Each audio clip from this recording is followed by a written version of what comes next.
starting a new job is always a mix of excitement and nerves. When I landed a summer job at a local carnival in downtown LA, I was just looking for some extra cash before my senior year of college started in the fall. The carnival was a typical setup with rides, games, and food stands, but its main attraction was the fun house, which doubled as a haunted house after dark. It was actually a solid structure that I think used to be some old guy's mansion or something. I was assigned to manage the fun house, which was a favorite among the carnival goers.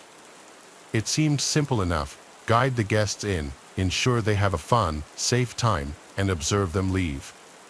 At first, everything seemed straightforward, but then I started noticing odd things. It started with small discrepancies. I'd count a dozen people entering, but only 11 would emerge. At first, I chalked it up to miscounting. After all, keeping track in the chaos of laughter and screams was no easy task. However, as the days passed, the numbers just didn't add up. 7 went in, 6 came out, 10 went in, 9 came out. Was I going crazy? Something was off, and I couldn't ignore it much longer. One particularly busy afternoon, a blonde girl caught my eye as she walked up to the fun house. She was drop-dead gorgeous and almost seemed out of place amidst the childlike atmosphere. She couldn't have been more than a few years older than me. I genuinely had to do a double take. I'm not a weird guy by any means, but I couldn't help but lock eyes with her for a few seconds. She smiled, handed me her ticket, and I directed her into the attraction. After she disappeared into the darkness, I went back to my duties. Time ticked by, and I watched attentively as people entered and exited, sometimes asking me questions and whatnot. Admittedly, I was paying a little more attention to the guests that night, as I wanted to see that girl as she left and maybe work up the courage to talk to her. Pretty soon, I started picking up on the fact that groups of people who had entered after her were beginning to emerge. A few more minutes passed, and I started getting worried. She should have been out by now. Compelled by genuine concern, I decided to abandon my post for a few minutes and go looking for her. I stepped inside and locked the entrance door.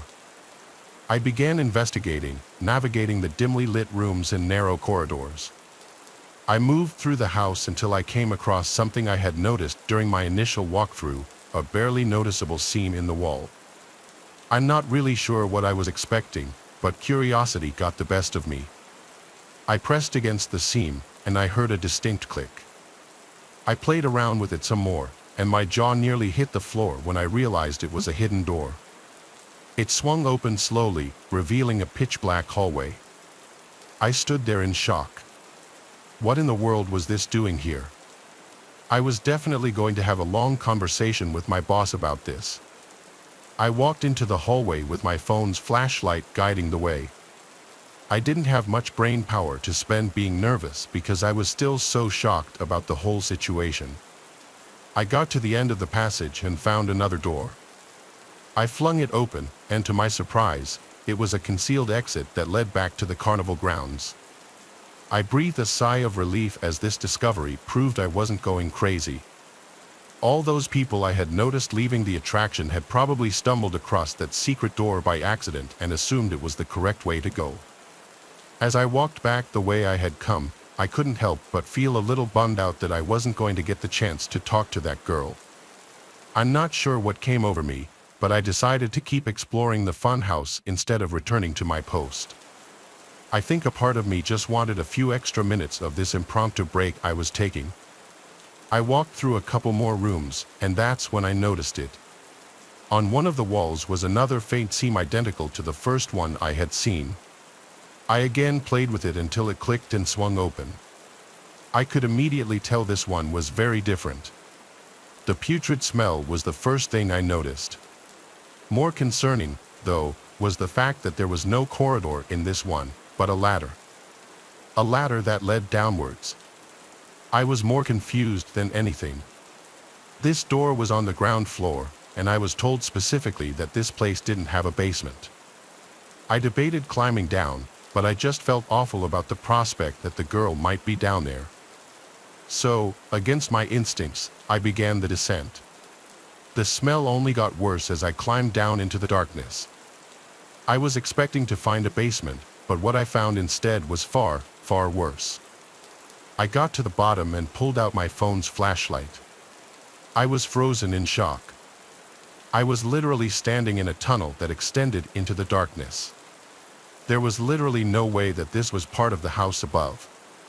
The rational part of my brain screamed to turn back, to forget about it, but the mystery was too compelling. I ventured further, being careful not to make any noise. The walls were damp, and the tunnel was completely silent. As I explored, my flashlight beam fell on something unexpected. A white glittery purse was sitting in the middle of the corridor. I picked it up, turning it over in my hands. It looked familiar, and then it hit me. It was that girl's purse. I was sure of it. I started to panic. Was she really down here? I doubted there was any way a rational person could find this tunnel and not turn around, but the proof was literally in my hands. My mind started racing. Was she hurt? Lost? And then a more terrifying thought hit me, was she alone? I didn't feel safe anymore, but I was in too deep. Violating every survival instinct I had, I yelled out into the tunnel for that girl. I waited. Nothing. I was just about to shout again when I heard the sound of rapid footsteps echoing through the tunnels. My first instinct was to run. I had every reason to believe whoever was running toward me was hostile. I turned around and bolted back to the ladder. I got halfway up and slipped, falling back to the bottom. The footsteps were basically right on top of me now. I knew I was done for.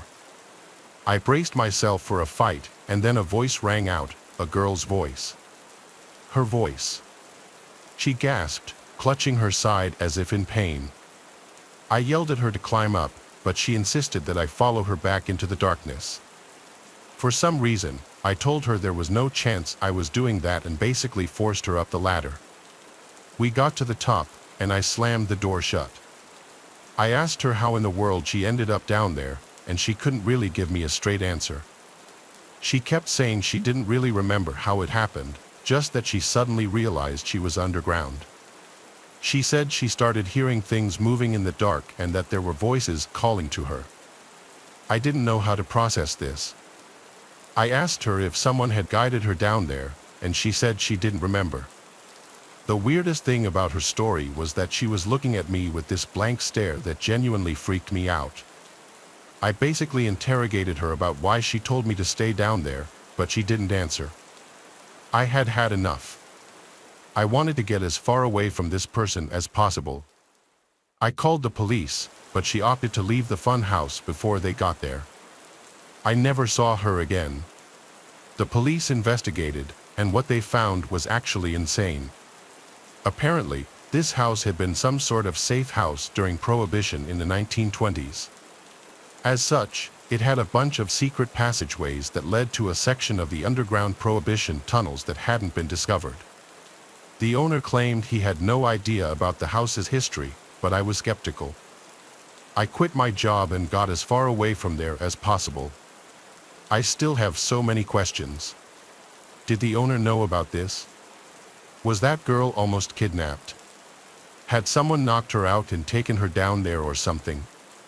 Was she part of the whole thing? I feel like there are a number of explanations for what happened to me, but all of them are equally terrifying.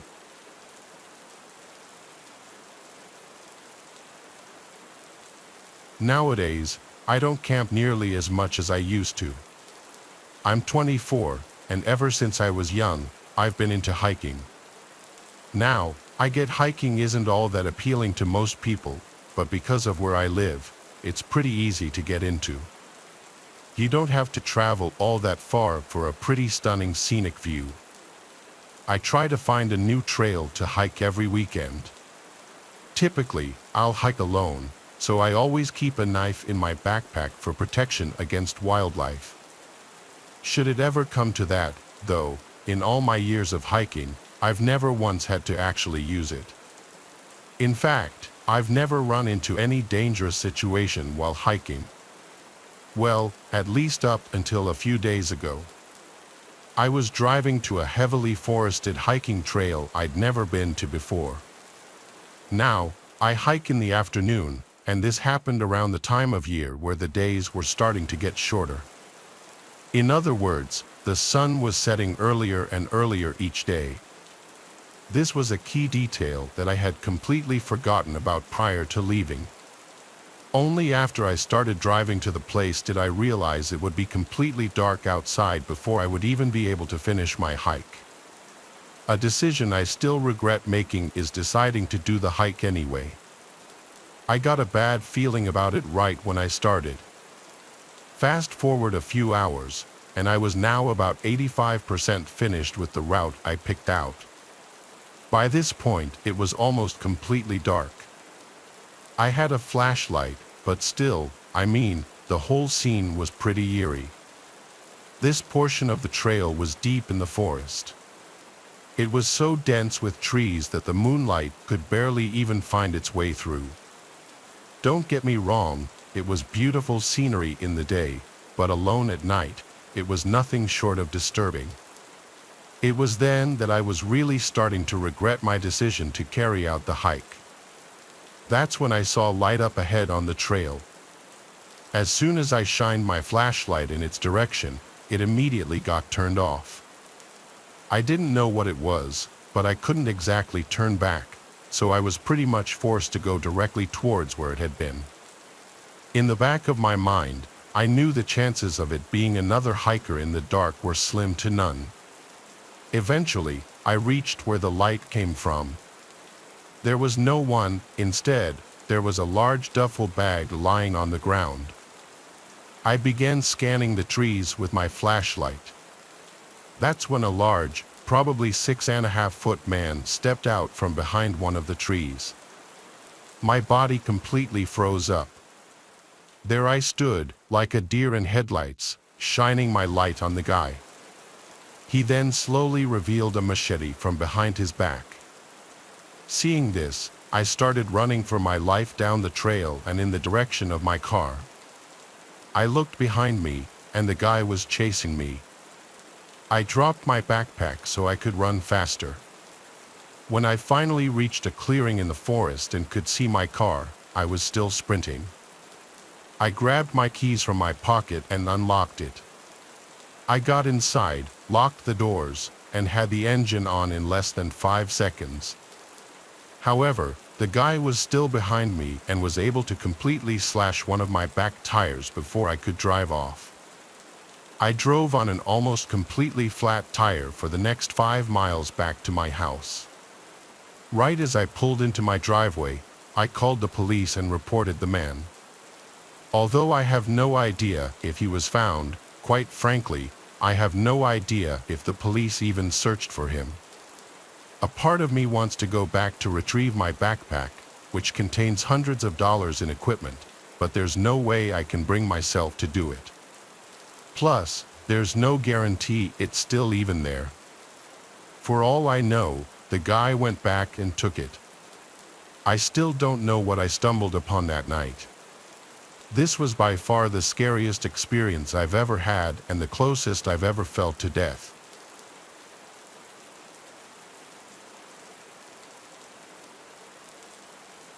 In 2014, a man named Blair and his wife Farah were spending a weekend together on Vancouver Island, which they had done many times before. The couple has a lot of experience on the island and just camping in general. Vancouver Island provides an optimal camping setting because of its mix of scenic beaches and dense forest. The couple had many successful camping trips on the island until something truly terrifying happened to them on their final outing on the island. Blair and Farah were far from any roads or civilization, enjoying the solitude. They set up camp on a beach, a good distance from anywhere, and kept a fire going.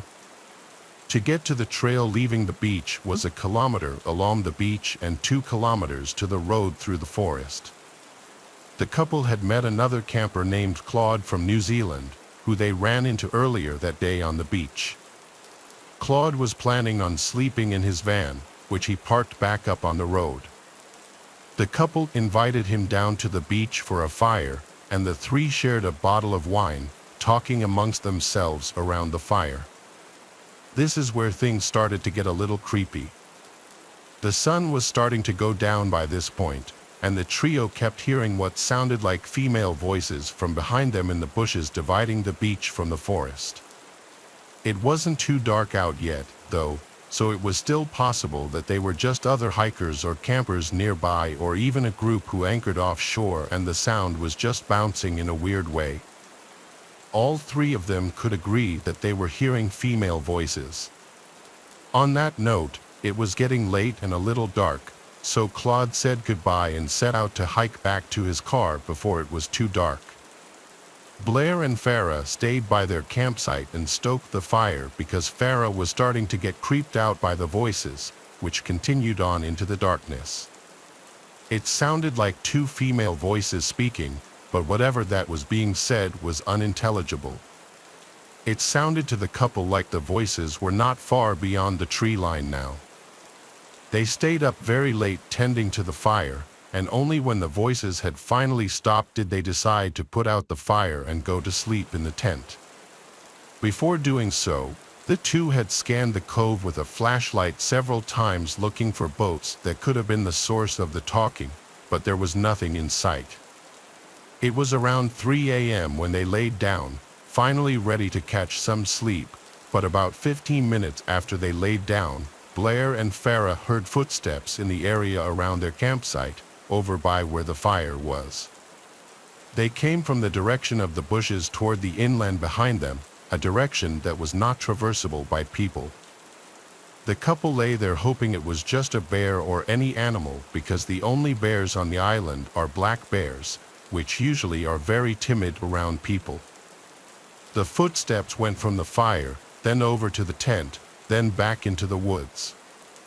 5 minutes later, the footsteps came back again to the fire, and now, clear as day, there were two female voices talking gibberish very loudly.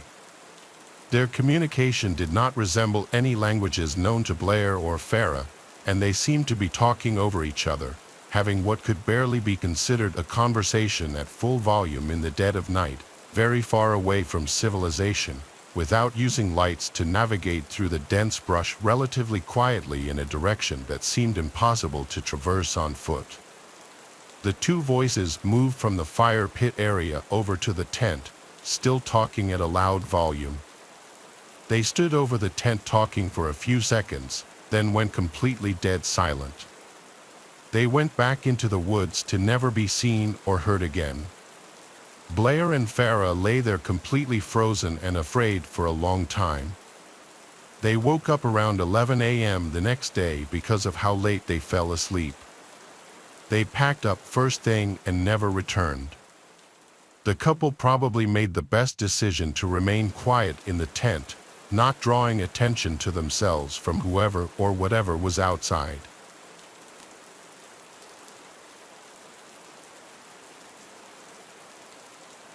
The following pictures you're about to see were taken by hikers Orly and Dante, who both live in Eagle Mountain, Utah, a small town south of Salt Lake City. For the past few years, they had been exploring forests in search of interesting things, and one day they found it. One day, Orly was hiking in Cedar Fort, just 5 miles south of Salt Lake City. While hiking, she found large amounts of animal bones and piles of junk people had dumped, but things started to get strange when she started coming across strange symbols and animal parts scattered throughout the forest, some of them in weird formations. On September 15th, she decided to bring her friend Dante along with her to show him in person the unusual things she was finding. This time, the two came across something even more disturbing. On the trail, there was a severed deer head and a pentagram surrounded by deer legs, which were not there the first time Orly walked the trail. The sun was going down, and after getting their pictures, they agreed it was time to head back to the car. But the more they walked, they realized they didn't recognize the path they were on. So, the two started looking around for anything that could refresh their memory of where they were. But as it got dark out, the two accepted that they were lost. With nothing but their phone flashlights to navigate, they started getting the feeling they were being watched. As they picked up their pace, the two started to hear the trees and bushes moving at least 20 feet to their right, made more concerning by the fact that there was no wind that night. The two started to panic and hurried onto a trail they found, hoping it would take them back to Orly's car. Just when things couldn't seem to get any worse, Orly and Dante heard a scream so deep and horrific that it sounded neither human nor animal. The two sprinted down the trail, Orly making a conscious effort not to look back, but Dante did. Dante claimed to see a large black figure on the trail behind them, too big to be a human. The two made it to the car by some stroke of luck, losing whatever was chasing them. So, they left the forest and went straight home. Orly has not returned since.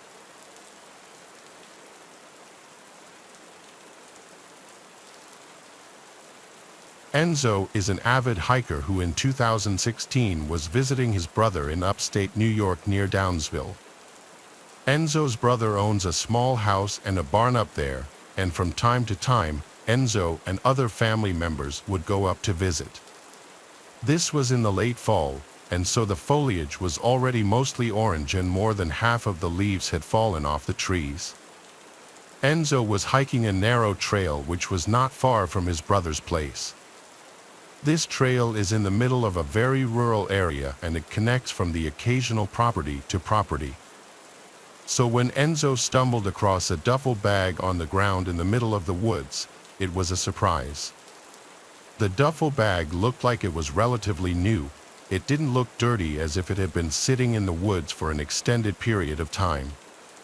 There was a foul odor emanating from the bag, however, like something rotting inside. Enzo assumed the worst, but he knew he had to open the bag to see what was inside in case it actually could have been a person.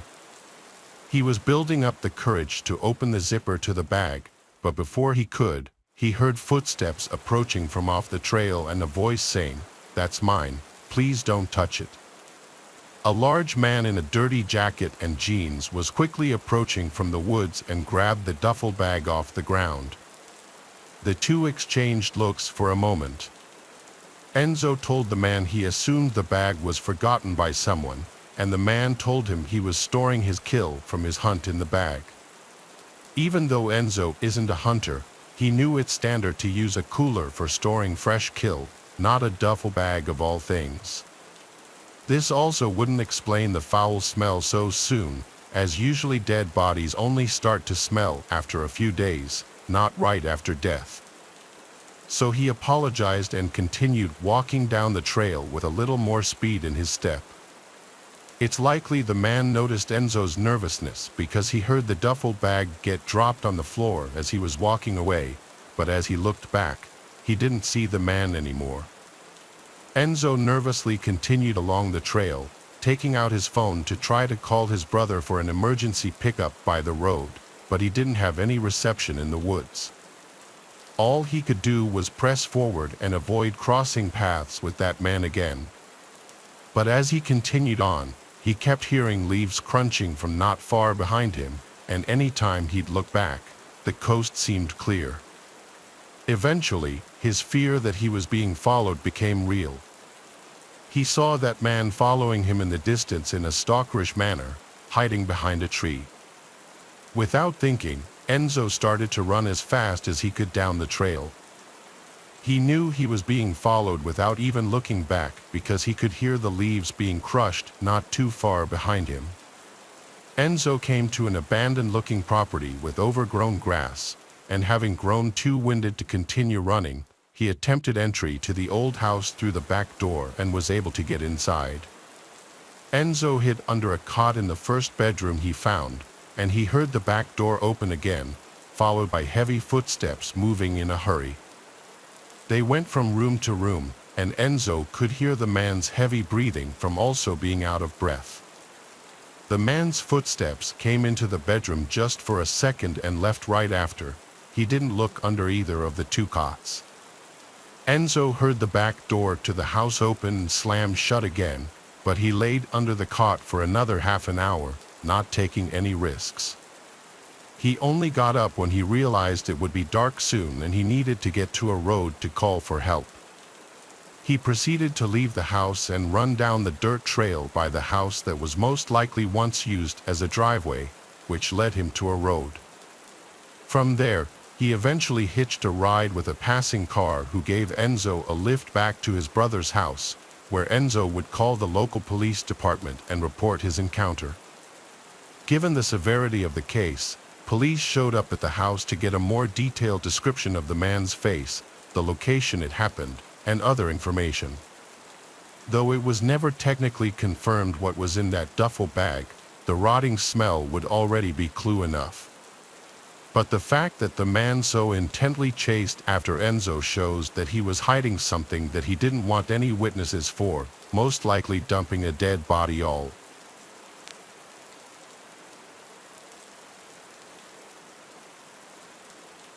Why I'm done with the local fair. Every year since about the 5th grade, I've gone to our little town fair. It used to be in the mall parking lot, huge, well-kept, polite staff, and always busy for the week or so it was here. But the last 2 years, it's been rather small and kind of shady. The staff moved to a smaller, empty lot behind our local Outback. This year, my boyfriend took me as a little, "I'm sorry we're not going to prom" gesture. We're walking around for a little bit. It's still pretty early in the day, so it seems like mostly little kids and their parents are there. He and I decide we'll go to ride the bull, something I've done quite a few times growing up going to rodeos. This was his first time. I paid for him and begged him to do it with me. I explained what he had to do, how he can't hold on with 2 hands and whatnot, and he does well for his first time, about 15 seconds at full speed and shaking. Now it's my turn. I hop on and ride with no issues. I'm wearing skinny jeans, so I'm not entirely shocked when I get a wolf whistle about the little bit of lace that got flashed on one turn. Turning around thinking it was just my boyfriend, I walk off and walk back up to him, dizzy. A carny comes up and tells me I was one of the longest riders in this town. I quickly thank him and give him a big, proud smile, holding on to my boyfriend. He quickly pulls me away to the carousel and leans down to kiss me. I stand up on my tiptoes to reach him. The same carny, apparently working this ride, comes up to us and, in the most sarcastic tone possible, goes, "Aren't you cute?" Keep in mind, this guy is probably about 30 years old and smells like weed mixed with fair food. He looks at my boyfriend and goes, "But maybe she deserves someone a little better fit for her, or at least knows how to ride a bull." I pull my boyfriend out of line, pissed off and grossed out. He tells me we'll go when the guy's not there. We walk around some more, get some treats, and ride some other things. Probably about an hour later, we head back to the carousel. I'm carrying my big stuffed koala bear, and we get back in line. No sign of the creepy carny. We get our wristbands, stand, and get on. I sit on the outside while my boyfriend sits on the middle horse. The ride's going, and suddenly the creepy carny is back. He hops on quickly and holds on to the pole my horse is attached to. He just stares at me for a bit until I go, "Can I help you?" My boyfriend is watching, slightly amused.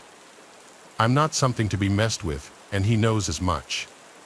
The carny looks at me, his gross yellow teeth stretched out in a grin, and goes, "Yeah, how about you show me more of that lace, and I'll get you a bigger bear than that sad thing."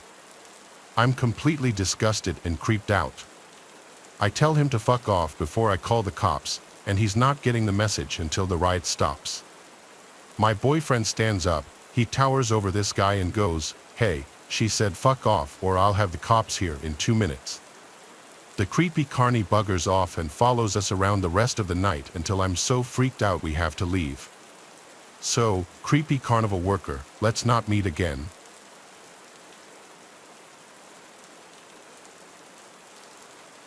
Ever since I was a kid, I loved carnivals. The lights, the games, the unpredictable joy of it all. I know lots of people find them weird and childish, but not me. Growing up in a small town in Indiana, it's not like there was a whole bunch to do. So whenever the carnivals would roll through town, you best believe I was spending as much time there as I possibly could.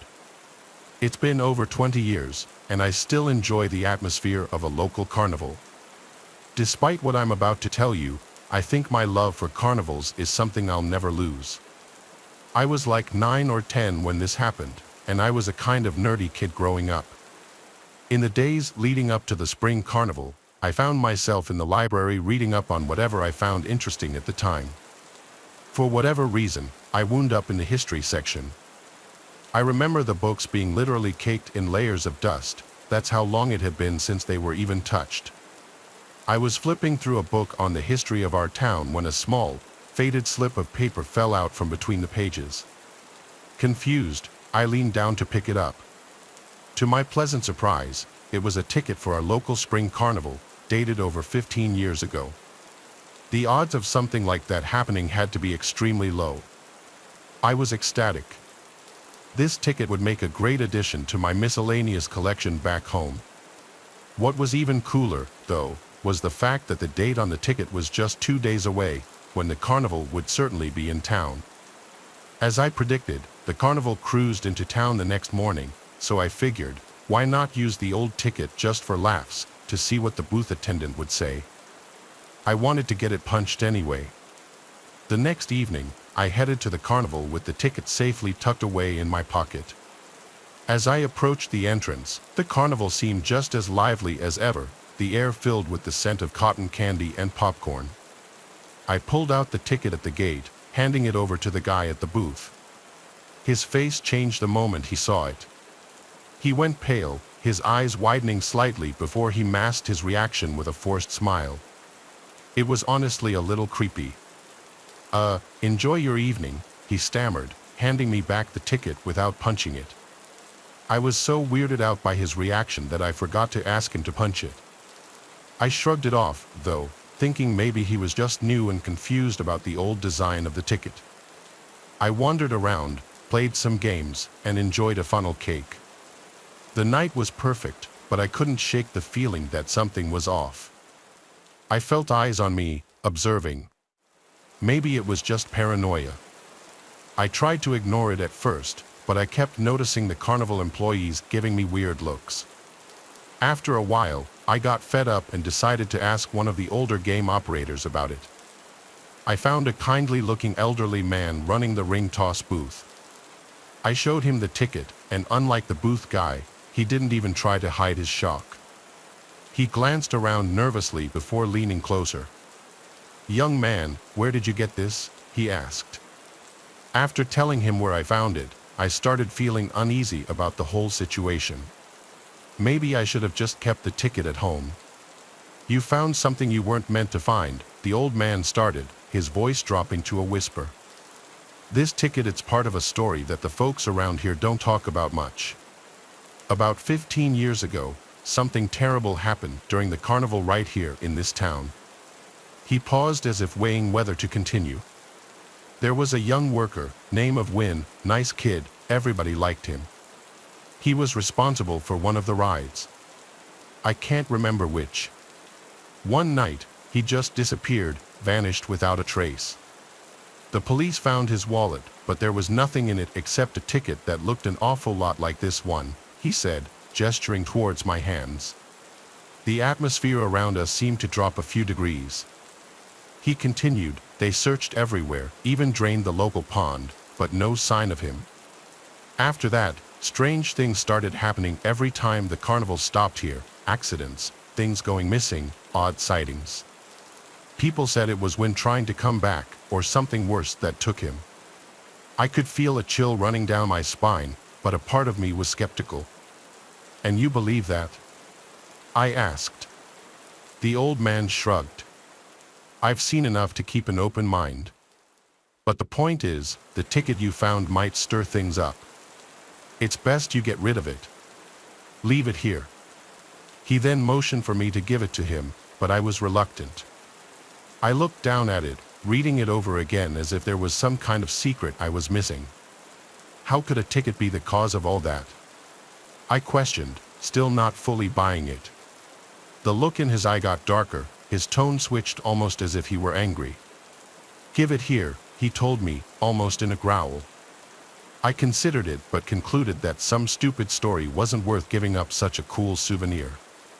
I told him no, and he actually sprung up with a quickness that startled me. He reached for the ticket, his fingers grazing my hand. I jerked back instinctively, clutching the ticket tighter. The old man's expression morphed into something desperate, almost predatory. "You don't understand," he hissed, his eyes darting around as if expecting something or someone to emerge from the shadows. I backed away towards the tense exit, my heart pounding. "I think I should go," I stammered, turning to lose myself in the crowd. Behind me, I could hear his calls, a mix of pleading and warning. I didn't care what he was saying though. I let the bustling crowd around me drown his voice out. My mind was racing, not even about the ticket, but more so his aggressive reaction. The joy of the carnival had been spoiled. I left earlier than planned, the ticket burning a hole in my pocket. Over the next few days, my luck seemed to turn sharply. I missed catching the school bus, scraped my knee pretty bad in a bike accident, and worst of all, my best friend accused me of stealing his favorite baseball card, something I would never do. Things got worse than that, though. I remember coming home one night to my mother in tears after losing her job. My brother broke his leg skateboarding the next week, and our beloved family pet, Bean, also passed away a few days after that. It was like a dark cloud had settled over me since that night at the carnival. I couldn't help but remember the old man's warning about the ticket stirring things up. It seemed ridiculous, but then again, so was the string of bad luck that followed me. My dad laughed when I told him about my theory. He told me that there was no such thing as ghosts and that I shouldn't be so superstitious. One rainy afternoon after school, after a particularly tough day where I had forgotten my lunch and had to go hungry, I pulled the ticket out. I stared at it, this small piece of paper that had brought nothing but trouble. Feeling a mix of anger and fear, I decided I had had enough. I grabbed my raincoat and boots and trudged out to the creek that ran behind our house. My heart felt like it was pounding out of my chest as the rain soaked through my hair. Standing at the creek's edge, I took one last look at the ticket before tearing it into tiny pieces and watching them get swept up by the current. It's just a piece of paper, I thought. Things started to look up after that. My friend found his baseball card and apologized to me, and we became friends again. I didn't miss the bus a single time that school year. My mom got a better job in the next couple of days. Whether it was all a coincidence or that ticket really was cursed, I couldn't say, but one thing was for sure, I learned to be more careful about what I picked up and brought home. I don't believe in the supernatural, even after all this stuff happened to me. My parents liked telling me that I imagined everything because I was so young. It's still hard to fully explain it, but I've long since accepted it as one of those weird coincidences that you just can't explain.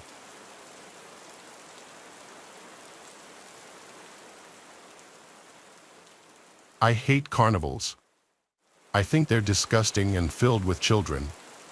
I hate the food, the games, and the smell of it all.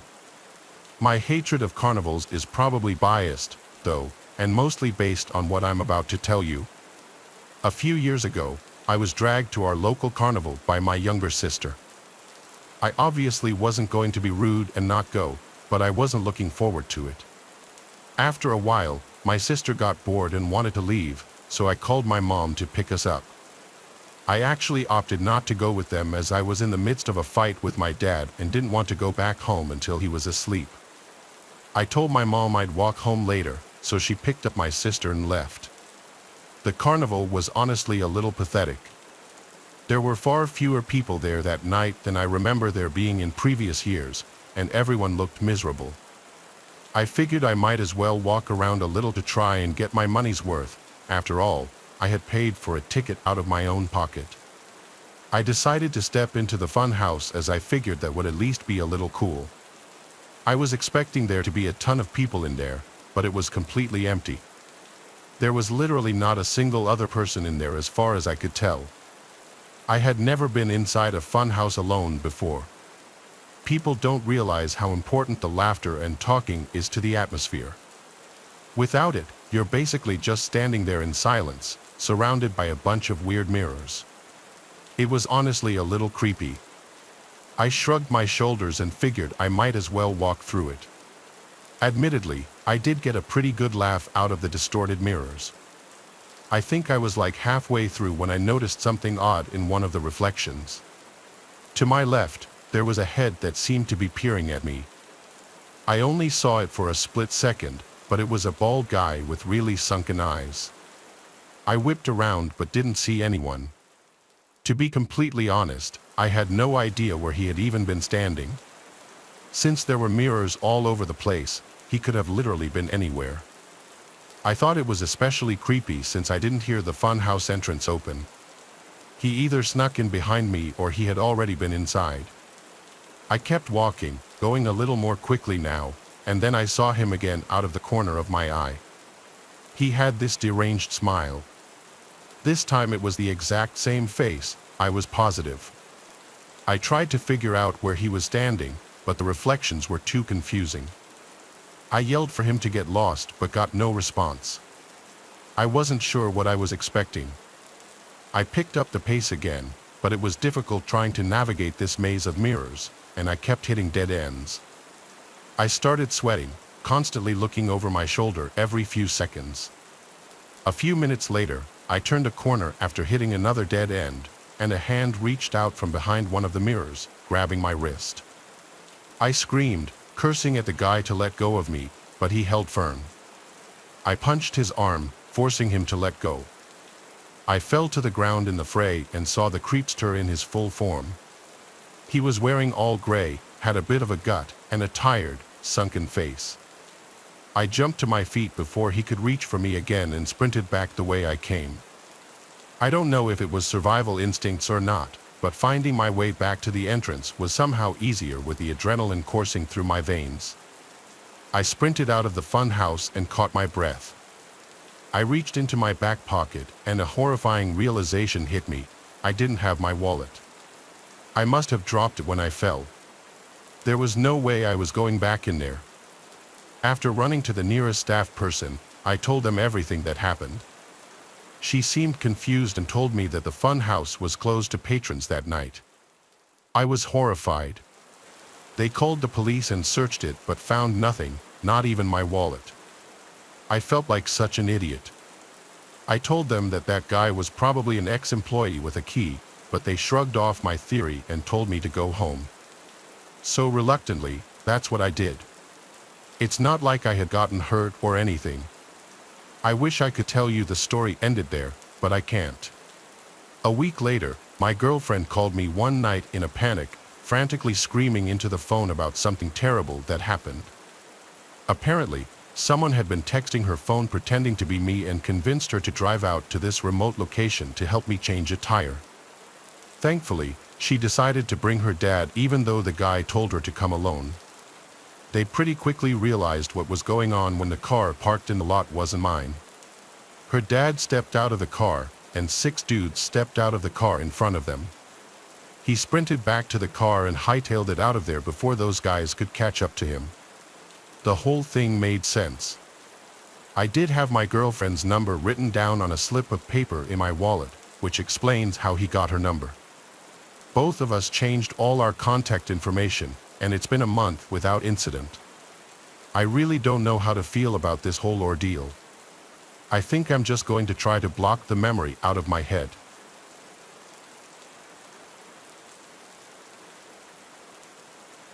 Tale takes us deep into the darkest corners of the internet, where whispers of accursed games spread like wildfire through online forums and chat rooms.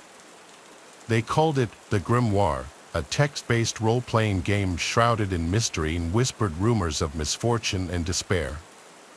Legend had it that the game was the creation of a reclusive programmer, a digital recluse who had poured his darkest fears and obsessions into its code. But something went wrong. The game, once intended as harmless entertainment, became corrupted, twisted by an unknown force, its code taking on a life of its own. Rumors spread like wildfire through the online gaming community, tales of players experiencing strange phenomena, their real lives mirroring the events of the game with chilling accuracy. Some claimed to have lost fortunes, their in-game losses translating into real-world financial ruin.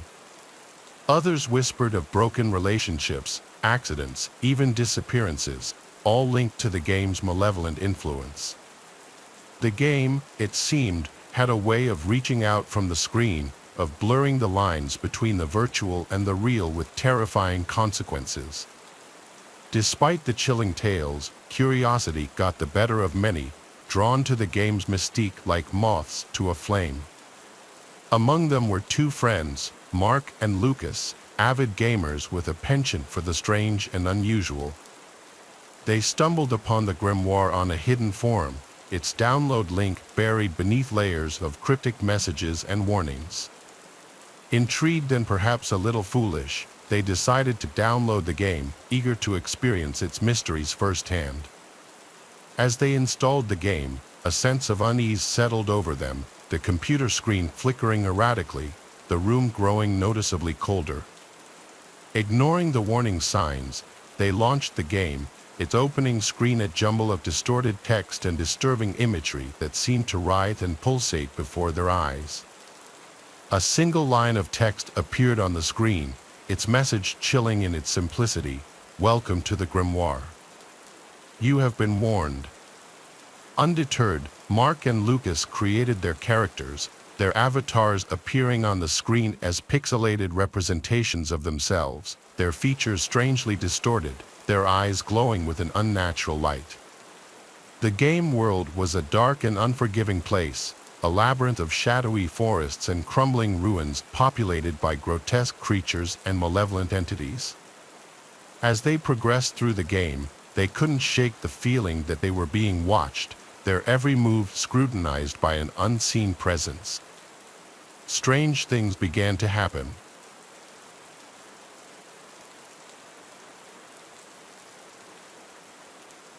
This is something that happened to me when I was much younger. I believe I was about 11 or 12 during this time. I lived at home with my older brother and my parents. One of my favorite things to do after school most days was to unwind by playing some video games. I would go upstairs to my bedroom and start playing on my PlayStation 2 for a while. Sometimes, I would play all the way until it was time for dinner. So, one day I got home from school and went straight up to my bedroom to play some video games. Both my parents were still at work, and my brother was still at school. That's how things usually were for an hour or two after I got back on most days. I remember playing video games, and a little while in, I heard my brother getting home downstairs. The front door opened and closed, and I heard him walk inside. I thought nothing of it and I kept gaming. But about an hour later, I got a call from my mom.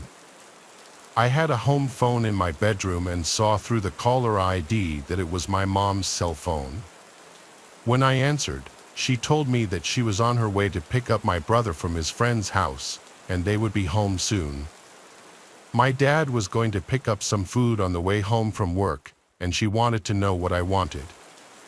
I told her whatever food it was that I was in the mood for that night. Then we said bye, and I hung up. It was only after ending the call that I realized it was strange that my brother was not home. If he was at a friend's house, then who had I heard entering our house? My heart started racing, and I had a terrible feeling. I carefully walked to my bedroom door and opened it up.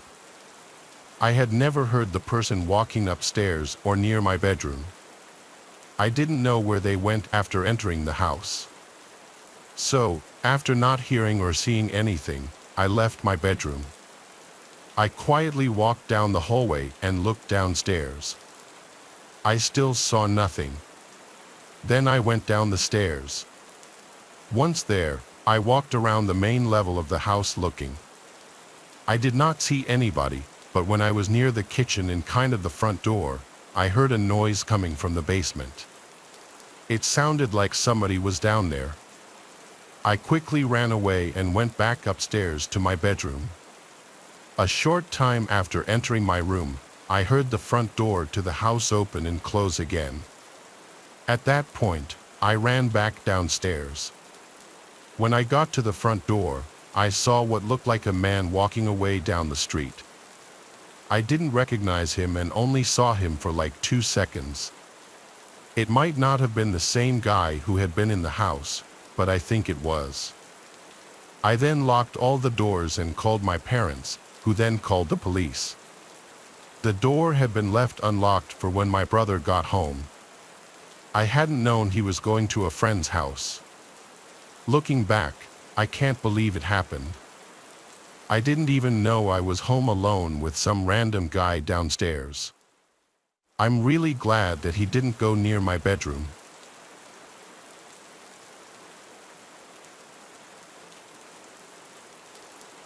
This happened when I was like 16 and in my heavy gaming phase, still living with my parents. I played a lot of League of Legends in my room on my computer in those days, especially in the summertime when it's so unbearably hot outside and I preferred to stay inside in the air conditioning. Anyway, way back when I lived at home, I'd have the place to myself a lot because my parents traveled a lot and I was the last one to move out. If I recall correctly, this was on a Friday night or a night that school was out the next day because I was staying up late. After I got home from school, I submitted a paper that was due that night to get it over with. Then, I had to do some shopping afterward on my mom's orders since they'd be gone for a while. It was how I earned my keep in the house, according to my dad. They left cash for me to use.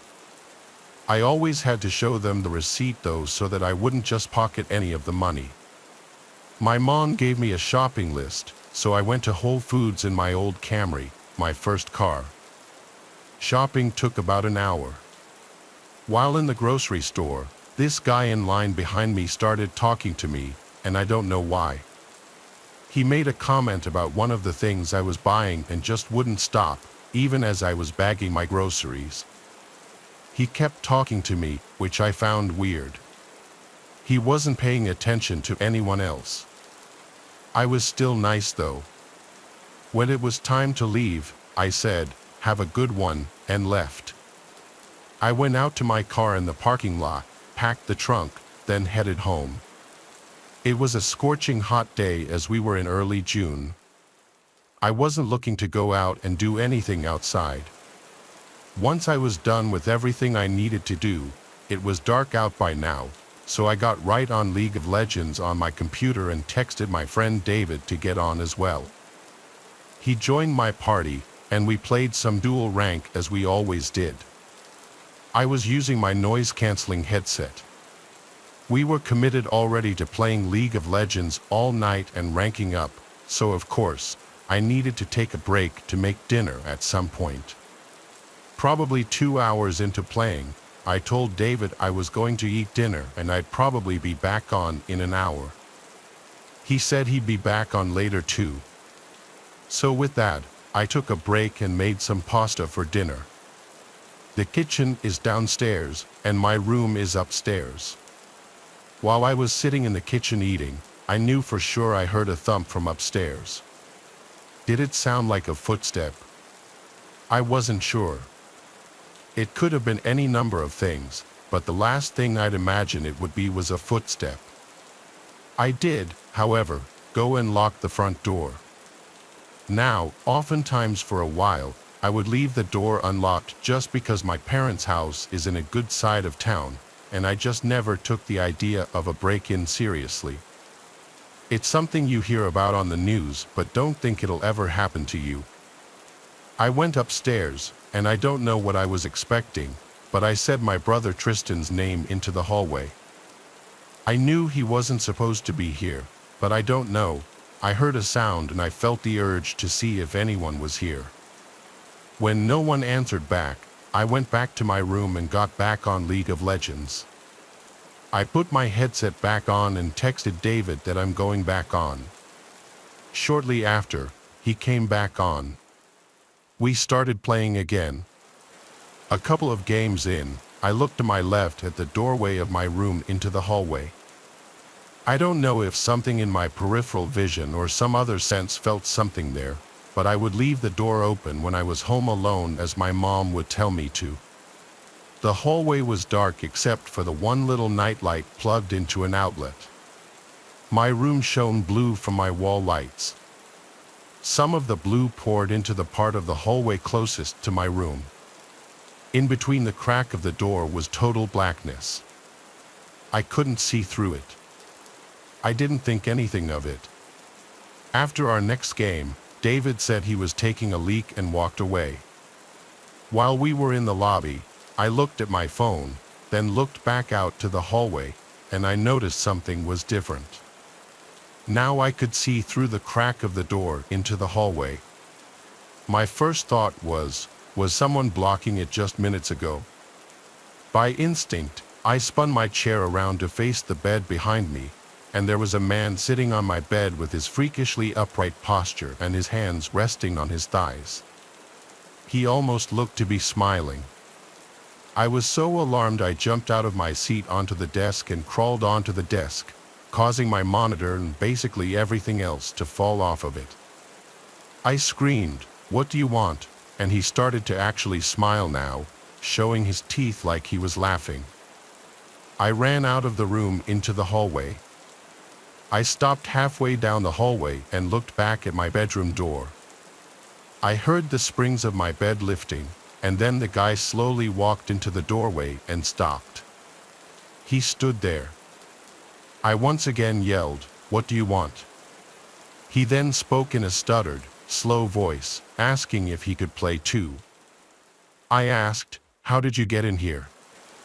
He stepped a few steps forward and pointed down the stairs.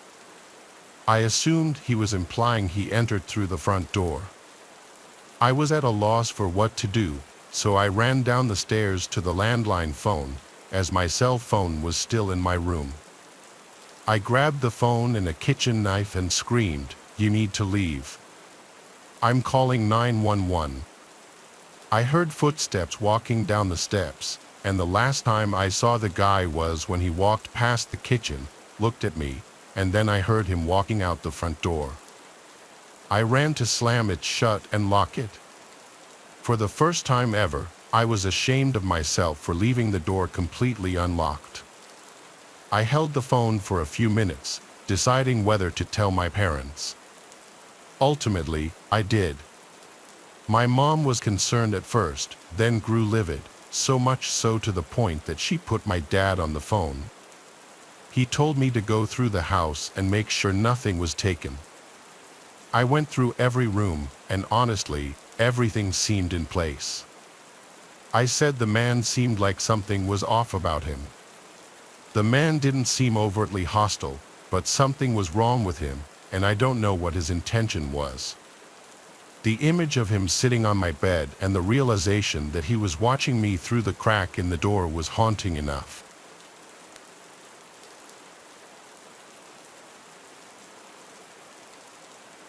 This is a story I'm not proud of, mostly for my naivety. When I was in middle school and early high school, I didn't know how to talk to girls at all at school, but that's a lot of boys in middle school. I wasn't shy in general. I had friends and did normal things an 8th grader would do. I just had never kissed a girl or anything. Some of my friends at the time claimed they had already gone further than that with girls, and I was starting to feel pressure. But I was still having trouble approaching girls in that way. The mentality went from boys making fun of girls to suddenly liking them in a matter of like a year. I was a pretty big gamer in middle school and early high school. This was when I was in 8th grade. I was like 13. My voice was still probably a bit prepubescent sounding. It was 2009. I played a lot of console games and computer MMORPG games. My favorite console games at the time were GTA 4 and Call of Duty, and my favorite computer game was this MMORPG called Ganu. It was this online game where you would level up by killing monsters, and the more you leveled up, the higher level monsters and hunting grounds you'd be able to tackle. The online community in this game was very active, and there were tons of players. My older brother used to play it a little bit too. I played it more for sure though. I was in a guild and town and everything. I don't remember how it happened, but I befriended this female player who was a higher level than me. Her username was Pokimane. Anytime I'd sign in and she was on, she'd message me and vice versa. We would join parties together, which meant we'd share EXP on whatever monsters we killed, and we just chatted for hours. She knew a lot about me, including my age and my town, and some personal family details she would open up to me too. Eventually, she told me her name was Karina. It was weird feeling such a connection with a girl when really, I knew nothing about her appearance or her voice. It truly was like having a pen pal, but better. It was interesting enough that we both lived in Texas state. She lived about an hour from me. After a few weeks, or maybe even a month, we started talking about maybe meeting one day. To do this, though, we'd have to exchange numbers. At the time, I didn't actually have a cell phone yet. I only had an iPod Touch. However, I was able to download a texting app that allowed me to send messages to people with cell phones. Through this app, I was able to send her a picture of myself. It was definitely this cringy 8th grade boy selfie of me trying to look good looking. She called me cute, and then she sent back a picture of herself. She looked a couple of years older than me, like 15, which was the age she told me she was. Based on the picture, I found her very attractive. This was around the time our messages became more flirtatious and romantic. But we were both minors, so neither of us could just drive an hour away. However, she apparently had a solution for this. She told me her sister had friends that lived around me, and she could probably get a ride to me. This was exciting news for my little 13-year-old self. I wanted to wait for a day and night when my parents wouldn't be home, so I'd have the house to myself. This was about a week later, I believe. My parents were going to the Hamptons for the whole weekend, so it would just be my brother and me home. My brother was 18, so I asked him to please just go out for the night with friends so that I could be alone with Karina. I gave Karina my address and told her to come that Saturday whenever she wanted. She said she'd be coming a little later, like at night. She didn't give me an exact time. At that point, we still had never spoken on the phone. I still hadn't heard her voice. I was so nervous all day that I couldn't even play video games. I was busy cleaning my room, making things look cool, fixing my appearance, and even rehearsing things to say in the initial moments of meeting. Then I got a message from Karina saying she's here. I sprang up and ran to the front door. I looked through the peephole and didn't see anyone. She then said, "You can come out to the front door." I opened the door and stepped onto the front porch. I looked around, and the street was dark and quiet, no cars, no people. I went back inside and shut the door. I messaged her back saying, "I don't see you." She replied, "Oh, I must have the wrong house. Give me a minute." That was a bit weird. I locked the door and sat on the living room couch, nervously waiting and playing games on my iPod. I got a message from her again. She said she's here and to come outside. I replied, "Ring the bell so I know you're at the right house." Then the doorbell rang. My nerves really set in. I walked to the door, looked through the peephole, and didn't see anyone. I said, "Karina." Through the peephole, I saw a hand reach towards the door and knock. I said, "Karina," again as I kept looking through the peephole. Everything felt like it instantly crumbled on top of me as this bald, creepy-looking short guy stepped in front of the peephole and then said through the door, "Hey, it's Pokemon. I want to talk." I ran away from the door with my hands over my mouth, truly speechless. The person I'd been talking to all this time was a creepy grown man. I was disgusted and scared. I went to call my brother's cell phone. He didn't pick up. The doorbell kept ringing. I went to my bedroom and locked myself in. I held the house phone in my grasp, considering calling my parents but too embarrassed to do so. My room was the only other room in the house with the lights on. I have a big window in my room that overlooks the whole side yard of our corner house. I turned off my lamp and slightly kinked the blind just a crack, and I saw that guy on the other side trying to look in. He started to knock on the window and said through the closed window how much of a connection we clearly have and that we could at least be friends. I responded with nothing.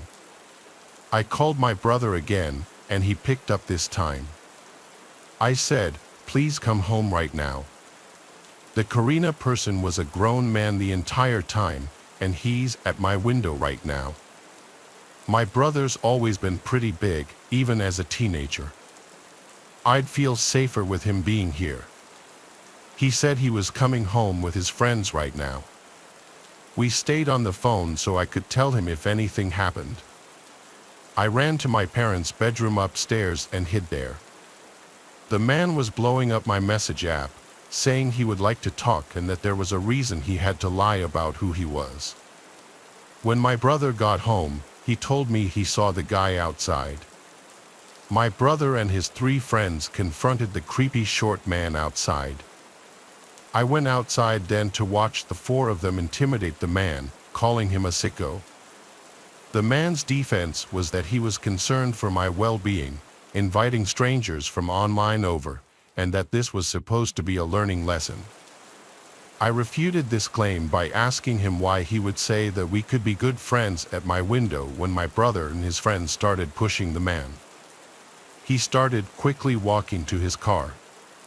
My brother kicked the guy's tail light while one of his friends threw a rock at his window.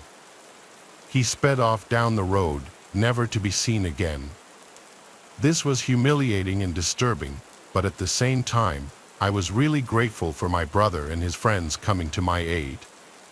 They potentially saved me from a seriously sick creep breaking into the house. It's still painful and uncomfortable realizing all that time I spent opening up to who I thought was a girl my own age on a game was some creepy grown man with a different agenda.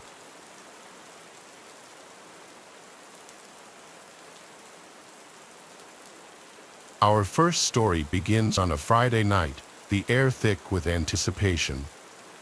A young man named Jack, an avid gamer, scoured online marketplaces for a deal on a used console, eager to dive into the latest releases.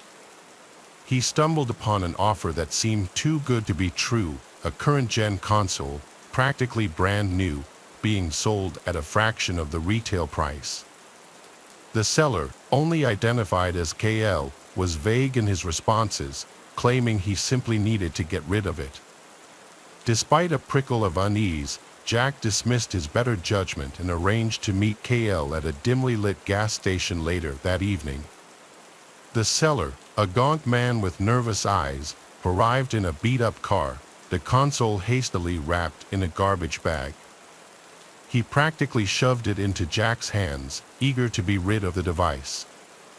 Jack, his excitement overriding his apprehension, paid the man and hurried home, eager to boot up his new purchase. As he connected the console to his TV, he noticed an unsettling detail he had overlooked in his haste, a single deep scratch etched across the top of the console, almost resembling a cryptic symbol. Brushing it off as nothing more than cosmetic damage, Jack grabbed his controller and prepared to enter a world of digital entertainment.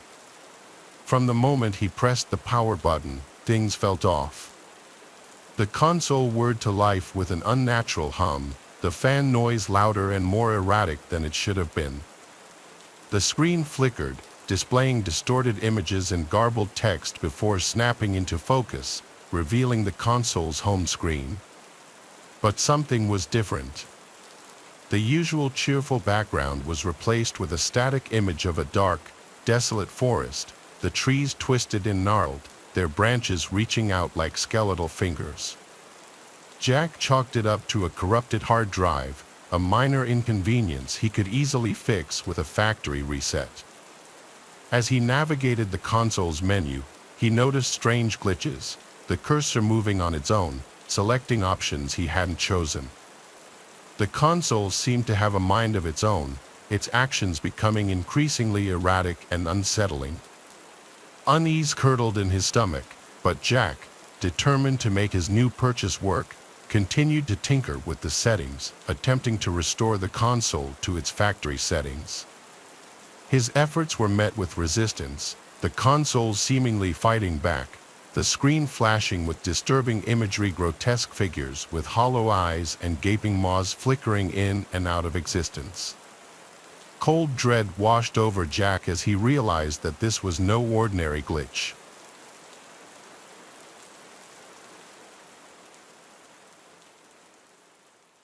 Our next tale takes us back to the neon-lit golden age of arcades, a time when joystick warriors battled it out for high scores and bragging rights. In the bustling heart of the city, nestled between a dingy pizzeria and a flickering neon sign promising adult entertainment, stood the Pixel Palace, a haven for gamers seeking an escape from reality. Among the flashing lights and the cacophony of blips and bleeps stood a machine unlike any other, its faded paint and flickering screen whispering tales of a bygone era. This was Dark Carnival, a game shrouded in mystery and whispered rumors, said to be haunted by the spirit of a former player. The legend went that a young man named Ben, a regular at the Pixel Palace, had become obsessed with Dark Carnival, spending every waking moment at the arcade, his fingers flying across the joystick, his eyes glued to the screen. He poured his allowance into the machine, determined to conquer its fiendishly difficult levels. After weeks of relentless gameplay, Ben finally achieved his goal, his initials flashing proudly at the top of the high-score screen. But his triumph was short-lived. As he celebrated his victory, a surge of electricity, a freak accident, seared through the machine, striking Ben down where he stood. Some say Ben's spirit, unable to leave the game he loved, became trapped within the machine, his digital ghost forever bound to the arcade cabinet. And so the legend of Dark Carnival grew, whispered among the regulars, a chilling tale of obsession and the insatiable hunger for the high score. Most dismissed it as an urban legend, a spooky story meant to deter players from hogging the machine for too long. But there were those who claimed to have witnessed strange occurrences firsthand, the screen flickering erratically, the game playing on its own, the faint sound of laughter echoing from the speakers, a chilling melody that sent shivers down their spines. One evening, a group of friends, their laughter echoing through the arcade, gathered around the Dark Carnival machine, their competitive spirits ignited. Among them was Tony, a skeptic by nature who scoffed at the stories surrounding the game. "It's just an old machine," he declared, "nothing more than wires and circuits." His friends, a mix of believers and those who enjoyed a good scare, exchanged nervous glances as Tony deposited a coin into the machine, the screen bursting to life with a burst of static. As Tony navigated the game's opening levels with ease, his skepticism began to waver. The game seemed to anticipate his every move, the enemies reacting with an almost unnatural precision, as if controlled by a sentient force.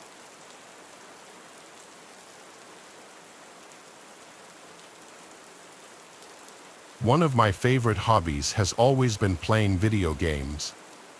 When I was younger, I used to do a lot of console gaming, but in recent years, I've done most of my gaming on the PC. So, I have a setup in my bedroom in the apartment that I currently live in. It's in one corner of the room opposite my bed. Several weeks ago, I was having a gaming night with a friend. We both logged on at probably a little after 8 p.m. I was at my apartment, and he was at his apartment, so we were just gaming online. We were going to go until we got tired. I live alone in my small one-bedroom apartment, which is kind of old and on the first floor of the building. After playing online for several hours, neither of us were tired yet. At this point, I'm guessing it was around 11 p.m. That's when I thought I heard a knocking at my window behind me. I had my headset on, which is mostly noise canceling, so I couldn't hear that well, but I looked back to the window. It's probably like 15 feet from my desk and the chair I was sitting in. When I looked, I thought I saw what appeared to be a man moving away from the window. The window looks out to a small grassy area behind the apartments. Then there's a fence between the next property and a little woods before another apartment complex. In all my time living here, I had never really seen anybody out walking back there or anything, so this was kind of strange and also suspicious. The total time that I saw the guy was less than a second, though he was already moving away when I turned around and looked. I told my friend I would be back in a minute, and then I got up. I then walked over to the window and looked out of it. It was pretty dark in the little space back there, but I could see a little bit. However, I did not notice anyone there. I then left my bedroom and walked out to the kitchen, which also had a window looking out to that same general area. This had a broader view, but I still didn't see anyone. I figured that the guy was gone. This situation was kind of weird, especially with it being late at night. My only good explanation that I could think of was that possibly the man accidentally went to the wrong apartment window. He could have been trying to get somebody else's attention who he knew. I then went back to my gaming chair and sat down. I told my friend about what had happened. We chatted about it for a while and decided that it probably wasn't a big deal. However, probably 30 minutes after this or so, I remember looking back to the window. My headset was still on, so I don't remember if I heard anything or if I was just randomly turning around. When I did, though, I saw a man standing at the window. He was looking in. Because of it being dark outside, I did not really see any details of the man's face or what he looked like. Instinctively, I quickly got up from my chair. When I did, the man moved out of sight from the window. I then walked out of my bedroom into my small hallway with just a bathroom and a closet. Then to the right is the living room. It just felt safer to be away from that window. Moments later, before I returned to my bedroom or really did anything, I heard a noise. I was standing in the hallway, and there were a few sort of loud banging noises from my bedroom window. It seemed like possibly the man was going to try to break in. I heard several more loud bangs on the window, and I worried that it would break. I walked over to my door and left my apartment, going into the hallway. Then I called the police. I told them about what happened and said that I thought a man was breaking in. While I waited for the police, I went to the lobby of the apartment building near the front. I felt much better being away from my unit. The police got there minutes later. They searched my apartment and behind it. When I returned to my place, I saw that my window was actually broken and the man had gotten in. Several things were messed up. I was also missing several items. However, the man was able to escape before the police got there. At the end of the day, I was just glad that I left before he broke in. With the window being broken, I went and stayed at a friend's house for the night. The window got repaired the next day. Though I'm mad about having several of my things stolen, it was not even $100 worth of stuff. I am, however, sort of concerned that something like this will happen again. I still live in the same apartment, but luckily, nothing like this has happened since.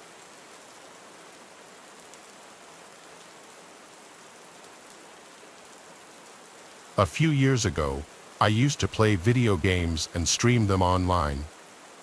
I was not really popular or anything, I just did it for fun. I would stream on Twitch for my friends, and usually anywhere from 1 to 3 or 4 of them would watch. Sometimes they would play with me in the games as well. Every now and then a few other random people would watch the stream too, but I never got more than like 10 viewers at once. I wasn't trying to become famous or anything. One night, I was streaming Fortnite. It was almost a nightly thing for me to do at the time. I was playing with my friend Luck, who was also watching the stream. I remember that at one point, I saw there was another viewer, and soon the new viewer started talking in the chat and leaving comments. I did not recognize the username to be any of my friends, and I realized it was a new person. I said hi to them and welcomed them to the stream. The person responded, saying hi, but a short time later, their comments turned bad. It started with basic insults, calling me names and cursing at me. I assumed it to be some teenage kid just messing around on a Twitch account. I remember asking on the stream why he was so angry.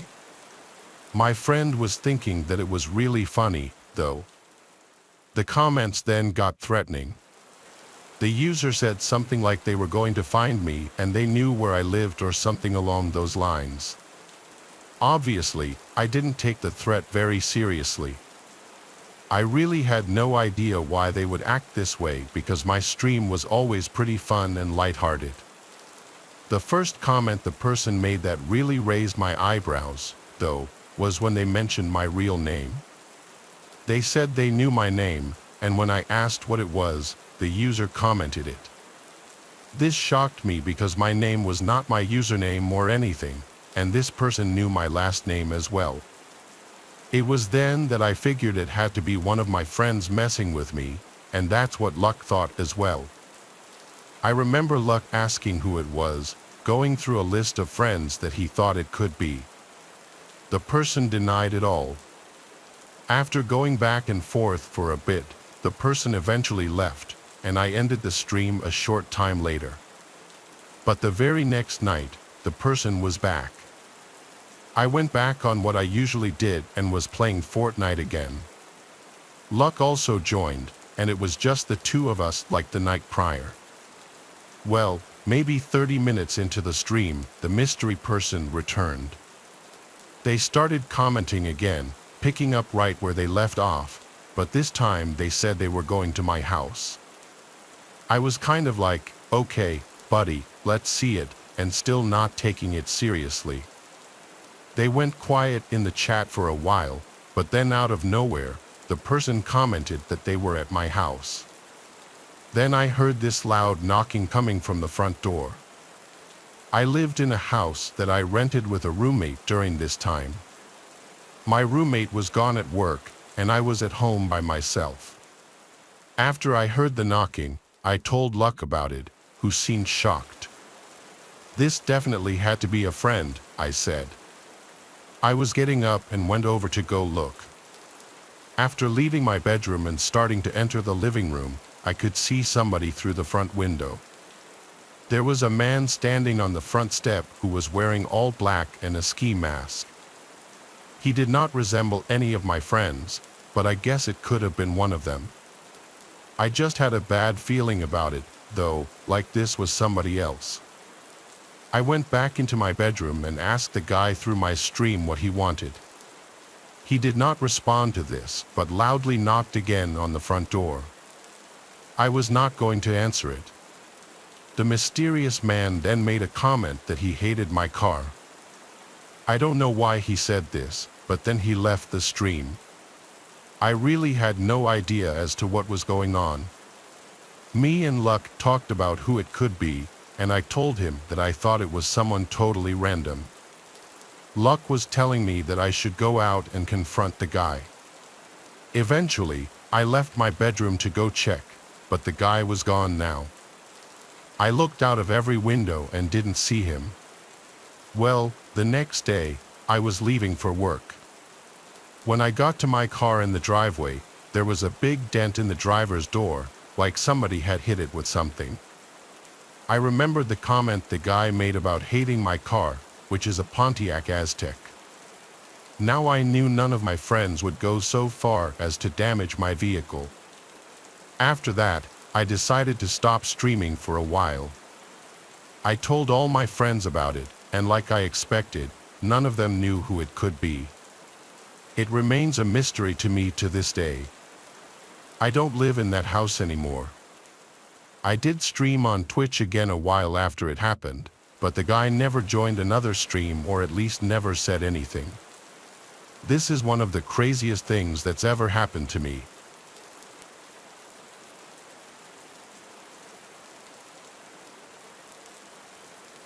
At night, I like to play video games as a hobby quite a bit.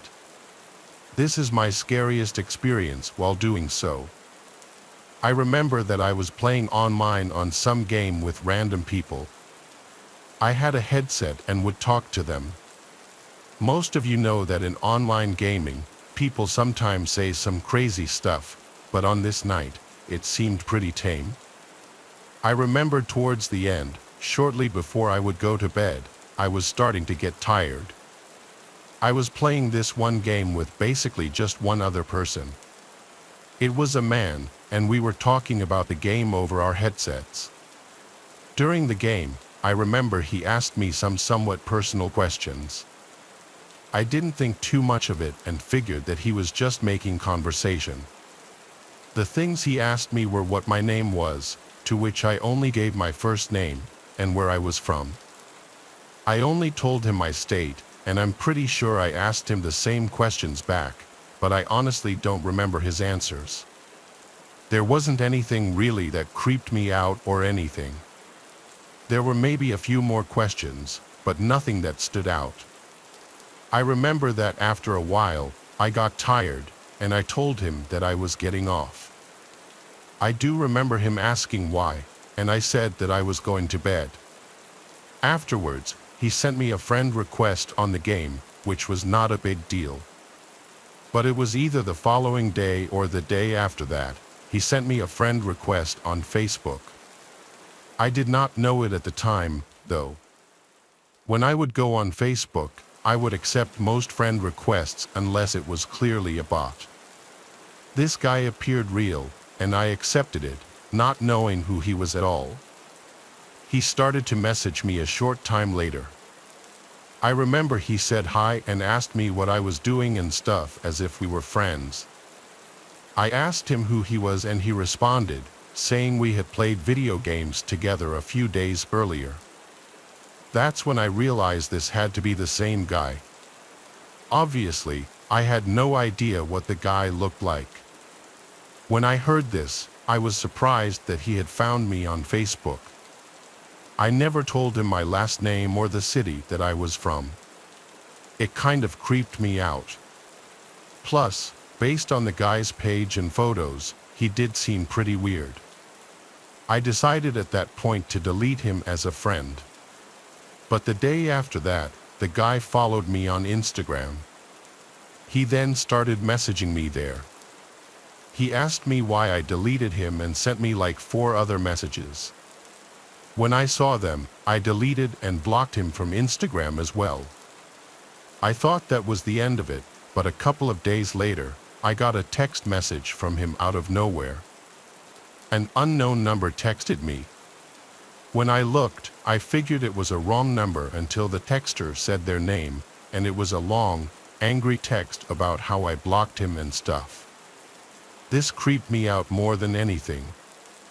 I blocked his number and hoped that I would stop hearing from him. Obviously, I deleted him from being friends on the game as well.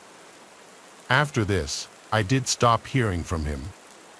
I still wonder, though, how he found me. I mean, the only thing he had to go off of was my first name and state. How did he find my number? My only thought is that he possibly messaged somebody who knew me on Facebook, claiming that he was my friend and wanted to know my number or something. I never asked around, so I can't confirm it, though. Either way, it's really creepy what he did, and I'm glad that I haven't heard from him since.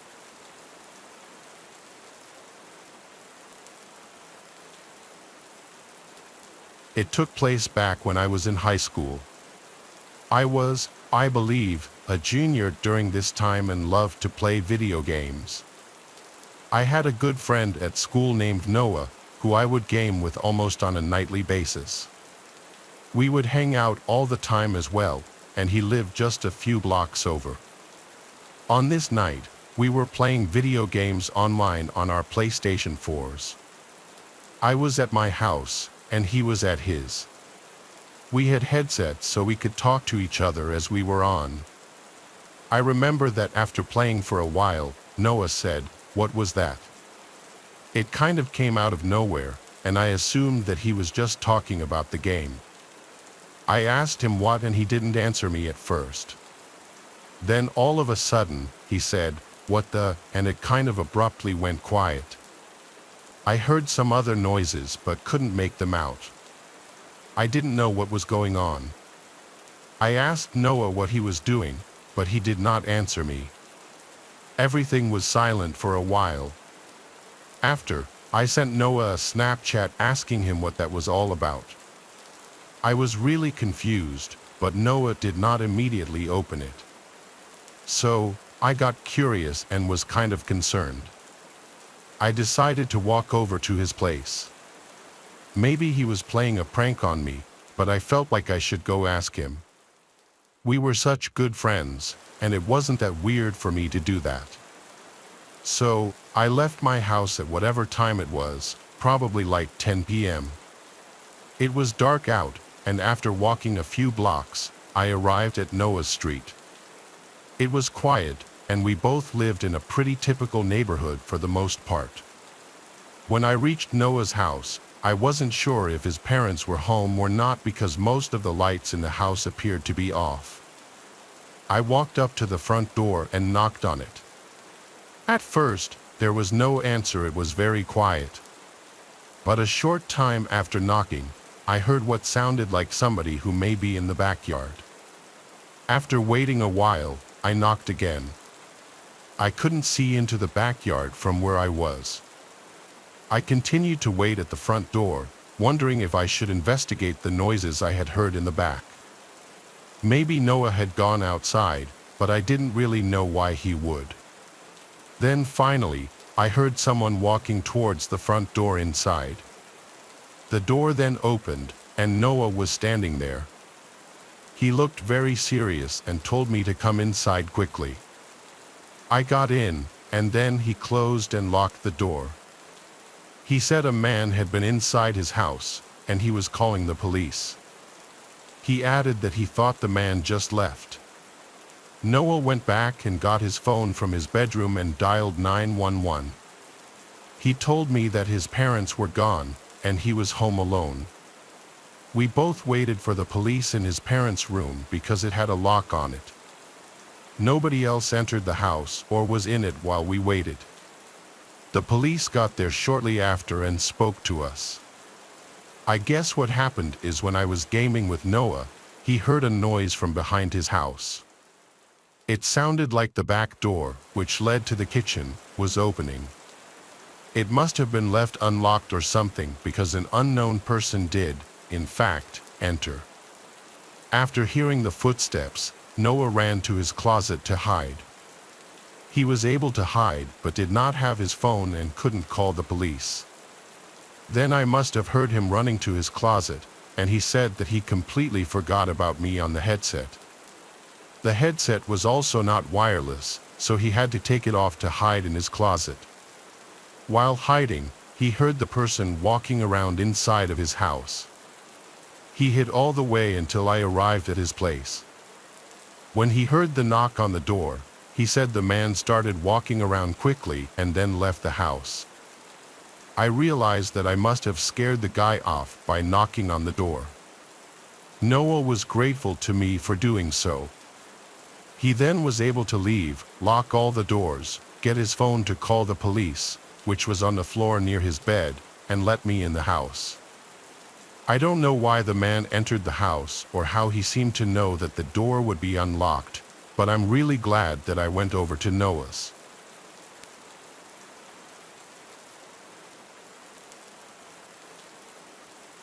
I went to summer camp a few times when I was a Boy Scout.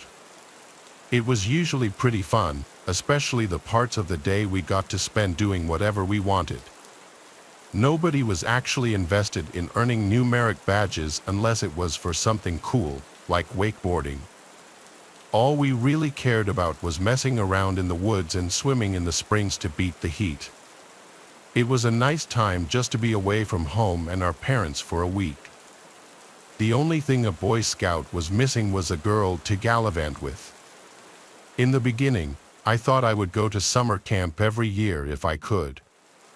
However, things took a turn when I was 13 years old. After this trip, I left my troop and never went camping again. It was on the 4th day of summer camp, right in the middle of everything as far as responsibilities were concerned. It was a light day for me and my friends, 4 of us in all. We ran around the main common area of the campgrounds, used our allowances to buy ourselves each a souvenir knife at the general store, drank some yoo-hoos, and threw some tomahawks with the weapons guy between his classes. Eventually, 2 of us decided that we were getting tired and sweaty and just wanted to sit around in our tents until dinner time. But my closer friend Enoch and I wanted to keep it going. There was a network of trails that snaked all around the various campsites. We'd already taken the trail to the springs, so Enoch and I wanted to do a little more exploration.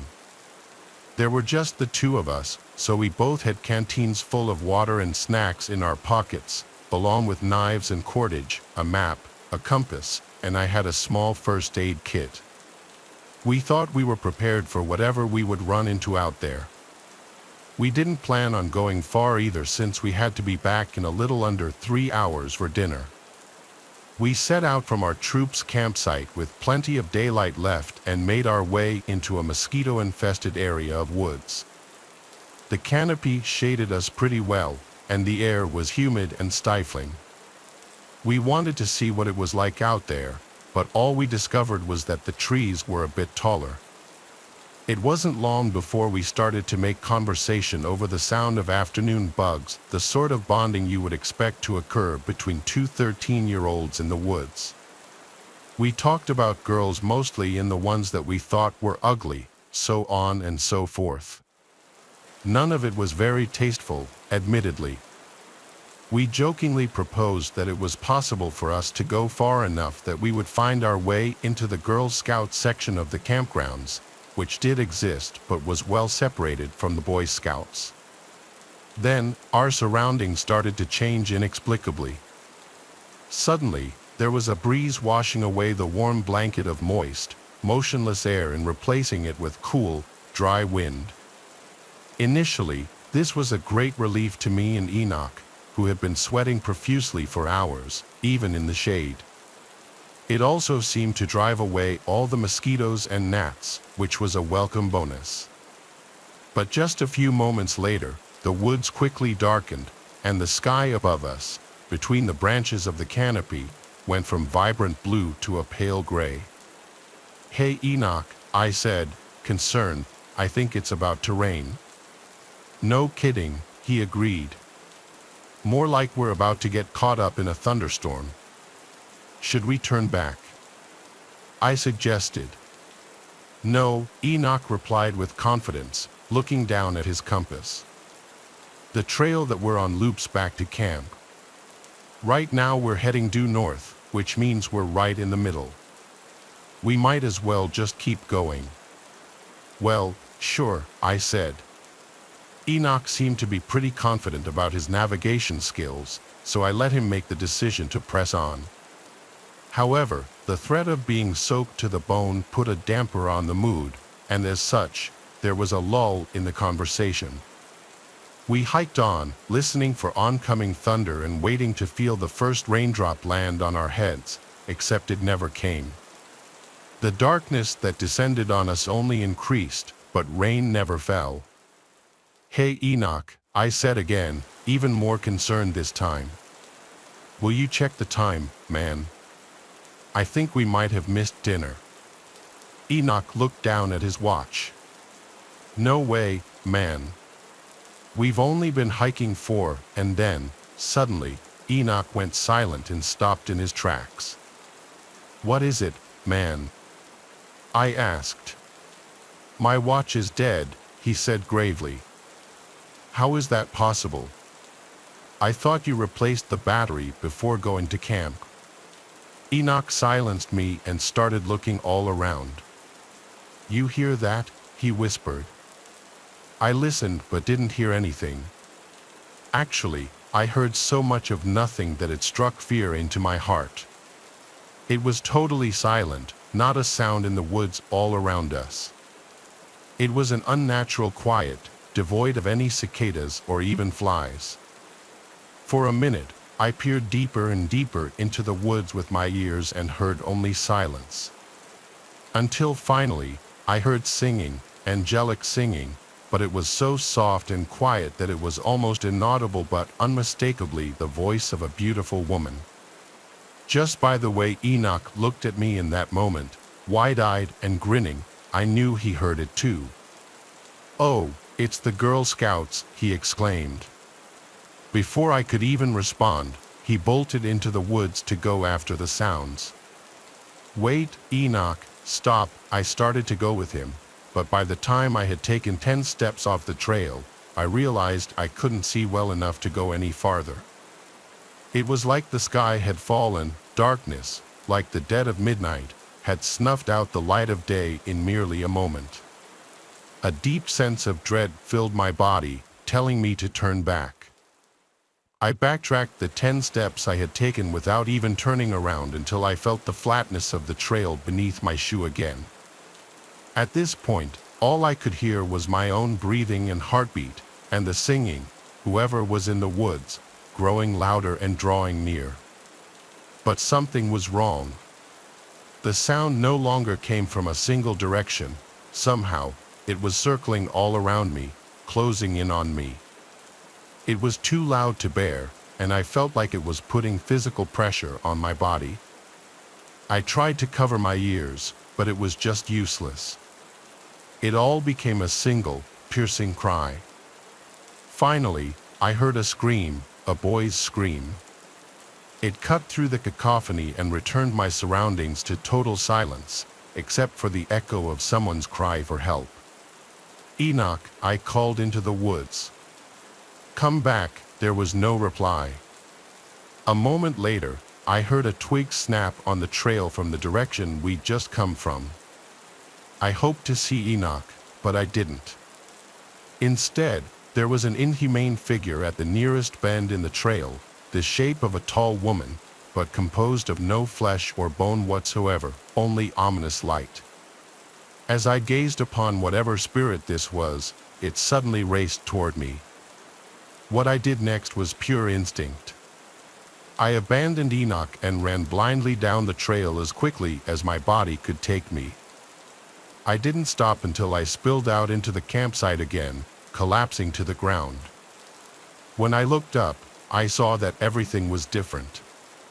The sun was shining, the woods were alive with birds and bugs, and all of my friends were coming to see what was wrong with me, why I was so upset and panicky. I couldn't speak a word for hours. When I could finally tell the scout masters what happened, they didn't believe me. They sent a search party for Enoch, but they couldn't find a single trace of him. Even the police were never able to locate him, he simply vanished. Suspicion eventually turned to me because the story I told was so unbelievable. So, to avoid being put in an asylum, I ended up changing my official statement to losing track of him when we both went to take a piss at separate trees. I turned my back for just a minute, and then he was gone. In my worry and panic, I thought I saw something that wasn't there. But it's all lies because I know what happened.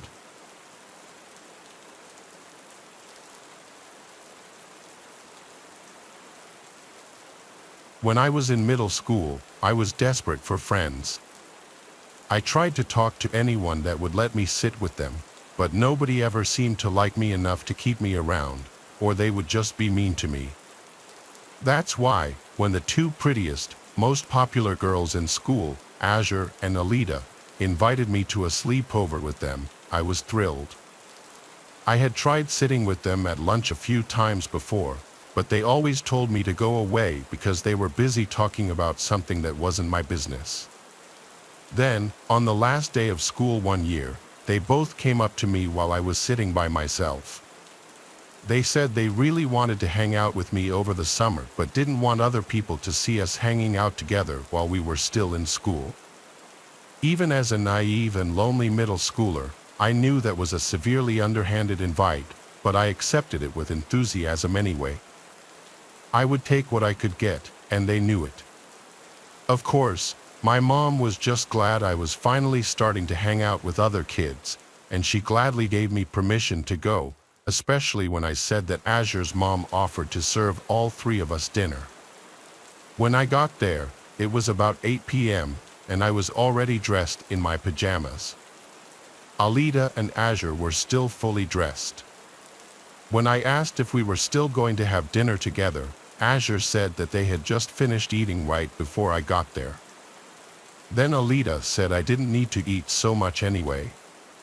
They were already putting me down, but I wanted to be friends with them so badly that I let them do it. After I said hi to Azure's mom, who was already wine drunk and ready for us to not be her problem anymore, we all went up to Azure's room upstairs. It was a Jack and Jill style bedroom with her own bathroom and another bedroom on the other side.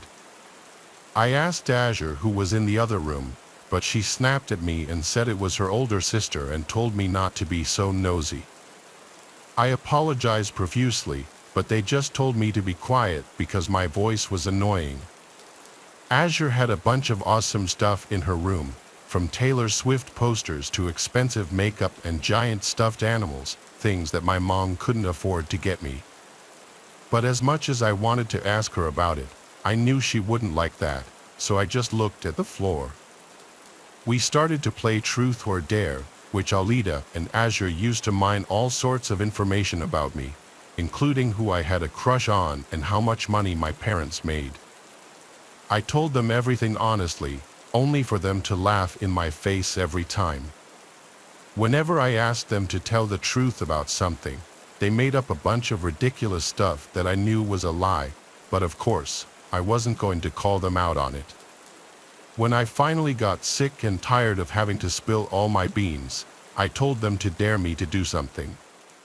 As soon as I said that, Alita and Azure looked at each other with the most wicked smiles, like they had been waiting for me to say that the whole time. Then Azure dared me to go into the bathroom and play the Bloody Mary game. I didn't know what it was at the time, and when I admitted this, they both screamed in disbelief that I didn't know who Bloody Mary was. They explained it to me and said I had to do it or I would have to leave the sleepover.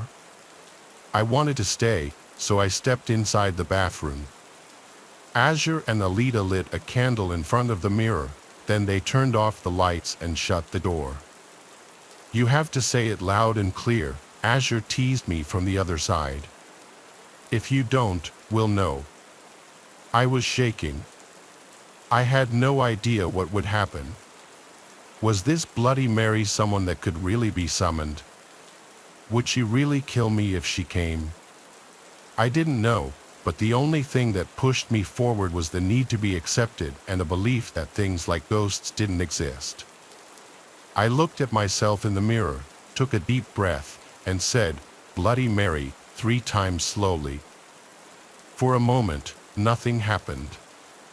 I looked behind my reflection, and there was nothing, until I saw a woman crawling out of the bathtub behind me. I screamed and turned around, and I realized it was real. There was a real bloody woman sitting in the shower. Her skin was gray, like she was dead, and her clothes were torn up. But her eyes were open, and she was looking right at me. Slowly, the woman stepped out of the tub and started walking toward me. I was so petrified I couldn't move. I wanted to, but it was like my legs had turned to stone. With every step she took, she left a trail of blood. Soon, she was right in front of me.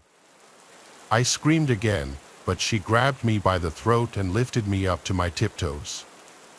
She opened her mouth and revealed a gaping jaw full of blood and blackness, inching toward my neck like she was going to take a bite out of it. I couldn't maintain control of myself, so in that moment, I peed my pants. But then, at the last second, the door swung open and the lights turned on. "What's going on in here?" Azure asked. "Why are you screaming?" I could barely get a word out through my stuttering teeth, but I managed what I could. "Bloody Mary was here," I said. "She was right in front of me. I saw her, and it was real. She grabbed me and everything, and she tried to kill me." Alita and Azure said, almost in unison, "What?" They looked all around the bathroom, but of course, she was gone. "Stop acting crazy," said Alita. "You're just begging for attention." "Honestly, it's kind of embarrassing," Azure snickered and agreed.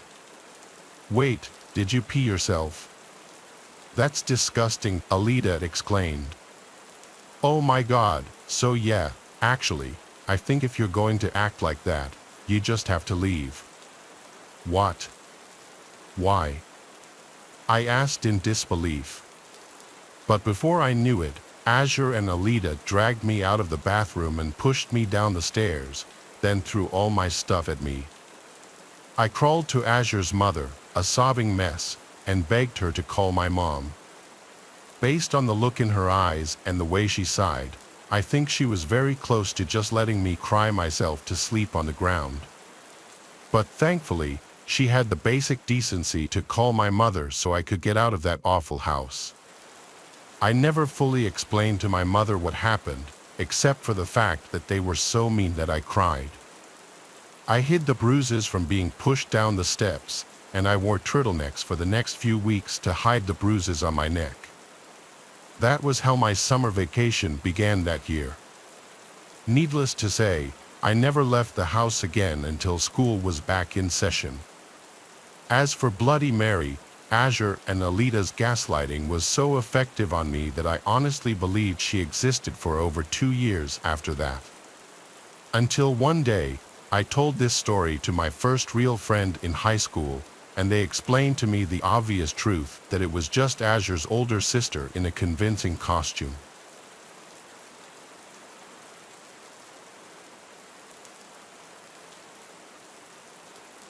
I'm 18 years old and going to be a freshman in college this September. This past July, my friend Zelda held a pool party in her backyard as a sort of graduation party, minus any of her family being around because her parents were away. She often has the house to herself, so her parents' house is the go-to spot for a lot of hangouts. She invited like 100 people from our grade. There had to be upwards of 150 people there at the night's peak. I was one of the first to show up with my friend Jonah because we're close with Zelda, so we wanted to help out a little bit. By the time people started showing up, everyone congregated slowly from the kitchen and living room to outside in the backyard by the pool. Some people brought their bathing suits and jumped into the pool, others just jumped in their underwear, and then, of course, most others just stood around the pool. She has a huge backyard. At a certain point, so many people were at the party that it was clear as day people were bringing friends from other schools because we didn't know everyone there. Zelda was getting mad because she made it clear she didn't want randoms. In fact, unfamiliar people seemed to be just barging through the gate, not even accompanied by people from our school or grade. There wasn't much we could do, though. The party was already too crazy to easily control. Zelda did throw in our class group chat not to bring any more randoms or they'd be asked to leave. The problem seemed to slow down after that. At around 1 a.m., The police came to the house and had to shut down the party due to multiple complaints from neighbors, so the music was turned off, and 99% of the guests were asked to leave. Mostly everyone cleared out except a few close friends, including some of Zelda's girlfriends, Letitia and I, and a few other guy friends. We helped do some cleaning, like picking up all the empty cans and bottles. Eventually, it was just 4 of us left there. I'm talking at like 3 a.m., if not later. Since it was hot outside, we migrated to the inside of the house in the air conditioning, where we were just chilling in the living room, continuing to drink. Then we all heard a distinct crack from upstairs, and we went silent. Zelda was the first to ask what was that as we all looked at each other with these wide-eyed, half-laughing, half-freaked-out faces. Letitia and I left, teasing Zelda that someone was upstairs in her room, and she begged us to stop and check it out, so we did. We went upstairs to Zelda's room. It was clear. We then went to the guest room that used to be her older brother's room, and we found one of our friends, Eudora, passed out in the bed. We went downstairs to tell her that Eudora was upstairs and knocked out. I guess that gave her a sigh of relief. Looking back, that didn't much explain a sound coming from upstairs if he was knocked out in bed, though, but we weren't exactly the most coherent at that moment. Eventually, Zelda and her friend Mia went to sleep in her room, Letitia fell asleep on the couch, and I went to her parents' bed. None of us were okay to drive anywhere. I can't remember how much time passed before I remember one of the girls screaming in the next room over, and then both of them. It was a heart-dropping kind of moment, but I didn't know if they were messing around with each other at first or not, but I realized pretty quickly the screams were way too real. I burst out of the bed and went to Zelda's room and opened the door. The lights were out. I could barely see anything except for the 2 girls huddled up, hugging each other in the corner of the room, basically curled up on the floor. I saw what they were screaming at. There was a tall person in the opposite corner of the room, on the other side of the bed from them. I saw him looking at me in the doorway. I yelled at the girls to run, and they did. There was so much yelling that even Eudora woke up and came out as the girls ran downstairs, screaming that the man was touching their feet. We followed, but looking back with 3 guys there, we regrettably didn't try to overpower that one man. We all left the house, and one of us called the police, waiting by the neighbor's house with the neighbors, possibly the same ones who called the cops on the party. We didn't see the man leave the front door ever, and after police searched the house and couldn't find him, that meant he left through the back door. None of us recognized who that man was. It was probably an older man who knew Zelda somehow that snuck into the house during the commotion of the party and thought Zelda would be alone after the party. It's some sick, scary stuff. Whether we could have overpowered him or not, we'll never know because we don't know if he was armed.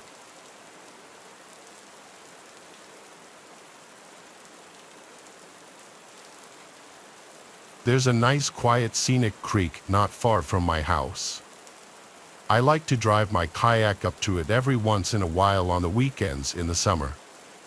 This one particular weekend was one of those weekends. The weather was perfect, sunny and 70s. I'd kayaked down this creek a bunch of times and never had I seen anyone else kayaking it. That's part of the reason I like it because I'm a very reserved person and I like to do things myself, preferably with privacy. So, I set out on the kayak not far from where I parked my car, which is in a gravelly dirt parking area right off the road. There was one other car that pulled in a few minutes after I did, which was unusual. I'd never seen any other cars except my own here. 20 minutes into my kayaking, someone came out from the woods ahead of me, coming up on the left, and approached the edge of the water. He stopped and waved at me and smiled. He put his hands on his hips and greeted me. It seemed he had an expectation for me to stop and chat. I instantly knew I didn't like his smile, but my mother raised me to be polite to everybody, so I stopped paddling and smiled and greeted him back. There was an awkward pause where he was just nodding his head with his closed-lipped smile, and I had to break the silence by saying, "It's a beautiful day out." He nodded his head and said, "Yup," then asked where I'm from. I made something up and said, "From up north, just visiting." He clearly lacked the ability to hold any sort of conversation, and that's coming from me. I'm not the most social person myself. So, I wanted to just move along. I told him to have a great rest of his day and continued onward down the river. Never in a million years was I expecting what happened next to happen. I turned when I heard a snap of a stick or something from not far behind me. There, in the not-so-far distance, was the guy hiding behind a couple of trees, seemingly following me. I was disturbed and uncomfortable, like he was clearly trying to not be seen. I was scared to call him out in fear of how he might respond, so I pretended not to notice him and continued to kayak down. I would continue to side glance every so often to see if he was still following me, and he was. I had never wanted to see someone else in the water so much in my life. I took out my phone to try to call my dad or my brother for help, but of course, I had no cell reception out there. Still, instead of being followed and probably attacked, I decided to stop in my place, turn around, and threaten to call the police if he didn't stop following me. The man just stood in place behind another big tree, though he was clear as day there. I then decided to fake call the cops. I raised my phone in the air at the man and said, "I see you there, I'm calling them now." I then proceeded to fake a phone call, pretending like I'm talking to the police. The man started to walk away deeper into the woods. It seemed to have worked. I turned around immediately and started kayaking back up the way I came as fast as I possibly could. I would constantly look over my shoulders until I got back to where I launched the kayak. I made it safely. I checked my whole surroundings before stepping out of the water and carrying my kayak back to my car. The other car in the little parking area was still there, but I made a disturbing discovery that may have saved my life. Up until this point, everything that happened could have maybe been explained away. However, I noticed broken glass near the back of my car, and the back passenger side window wasn't there anymore. It had been shattered. I didn't step 1 foot closer to my car. I stayed hidden in the woods and checked if I had bars now that I was closer to the road. I did, and I called 911 successfully. I reported the whole incident and the broken window, and I stated I was scared I was still being followed. Waiting for the police to arrive felt like the longest, most tense moment of my life. It dragged on far too long, but when they pulled into the dirt area, I finally came out from the woods and waved at them. I pointed to the car, and 2 police officers came out and approached the car, where they found him, the man from the woods, waiting in the back seat of my car, hiding and waiting for me to enter my car to grab me. It was beyond satisfying to see him arrested. He definitely wasn't smiling anymore. I looked at him as it almost seemed like he was avoiding looking at me as he was taken to the police car. I'm happy the man was so stupid that he thought I wouldn't notice shattered glass all over the side of my car.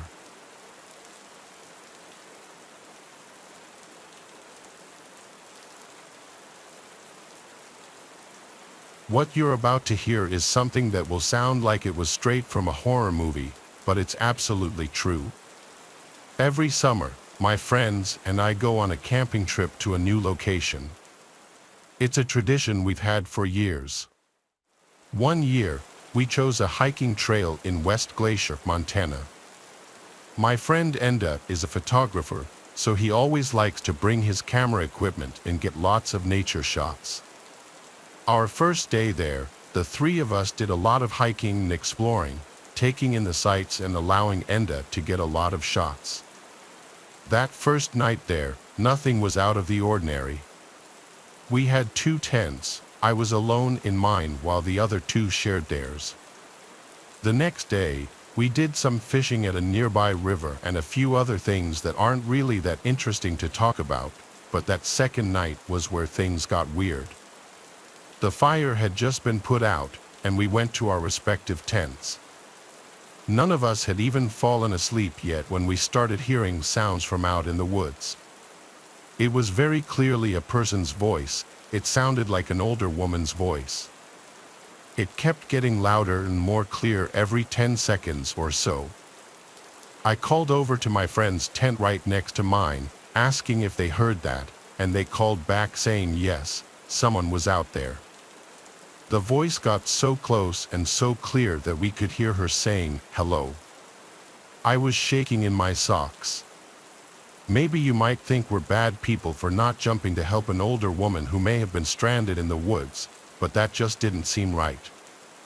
Being in the middle of the woods at night hearing someone calling out, "Hello," is beyond terrifying. I heard footsteps approach the tent, then stop. The voice once again said, "Hello," but it was right outside the tent this time, and now that it was this close, it didn't sound like a woman anymore. It sounded like a man trying to sound like a woman, raising the pitch in his voice. The person outside my tent suddenly started shaking the tent aggressively, and I freaked out and screamed, "What do you want?" My friend shouted to go away to the person. The shaking then stopped as suddenly as it started, and I heard the footsteps quickly hurry away. I waited a few moments before unzipping my tent and grabbing my sleeping bag to go to my friend's tent. Even those brief 5 seconds outside the tent, I felt like I was going to be grabbed at any moment. I felt safer as I was in the tent with them and not alone anymore. None of us knew what to think, but we all 3 agreed it didn't sound like an actual woman. It sounded like some creepy man pretending to be one to get us to let our guards down. The question was why, though. Was he carrying a weapon? Either way, we didn't think it was safe to get up and leave now. We agreed to leave first thing in the morning, as soon as the sun would begin to rise. We also agreed that someone would need to stay awake at all times to keep watch, so we agreed to take turns sleeping. My friend Gabriel took the first shift while Enda and I tried to sleep, which was hard to do after what just happened, especially when we'd keep thinking we were hearing footsteps surrounding the tent. Eventually, though, after many tense hours, I managed to fall asleep out of pure exhaustion. I never woke up until morning time because, apparently, Enda fell asleep on his shift, and we were all asleep by that point. We were happy the sun was up, so we packed our stuff and headed back to the truck. It was a long ride home, and during the drive, Enda was going through his camera, looking at the shots that he got over the course of the 2 days there. The last 3 pictures, however, were not pictures that he took. There were 2 pictures taken of our campsite while it was still dark out. The 3rd picture was taken inside of our tent with all 3 of us asleep. Nothing was missing or stolen, strangely enough, and none of us were attacked in any way. Yet it remains the most up thing that has ever happened to any of us. Some random creep out in the woods stalking our tent and waiting for the right moment to enter our campsite, go through our stuff, sneak into our tent, and take a picture of all 3 of us, probably just to freak us out. And whoever it was, they accomplished their goal for sure.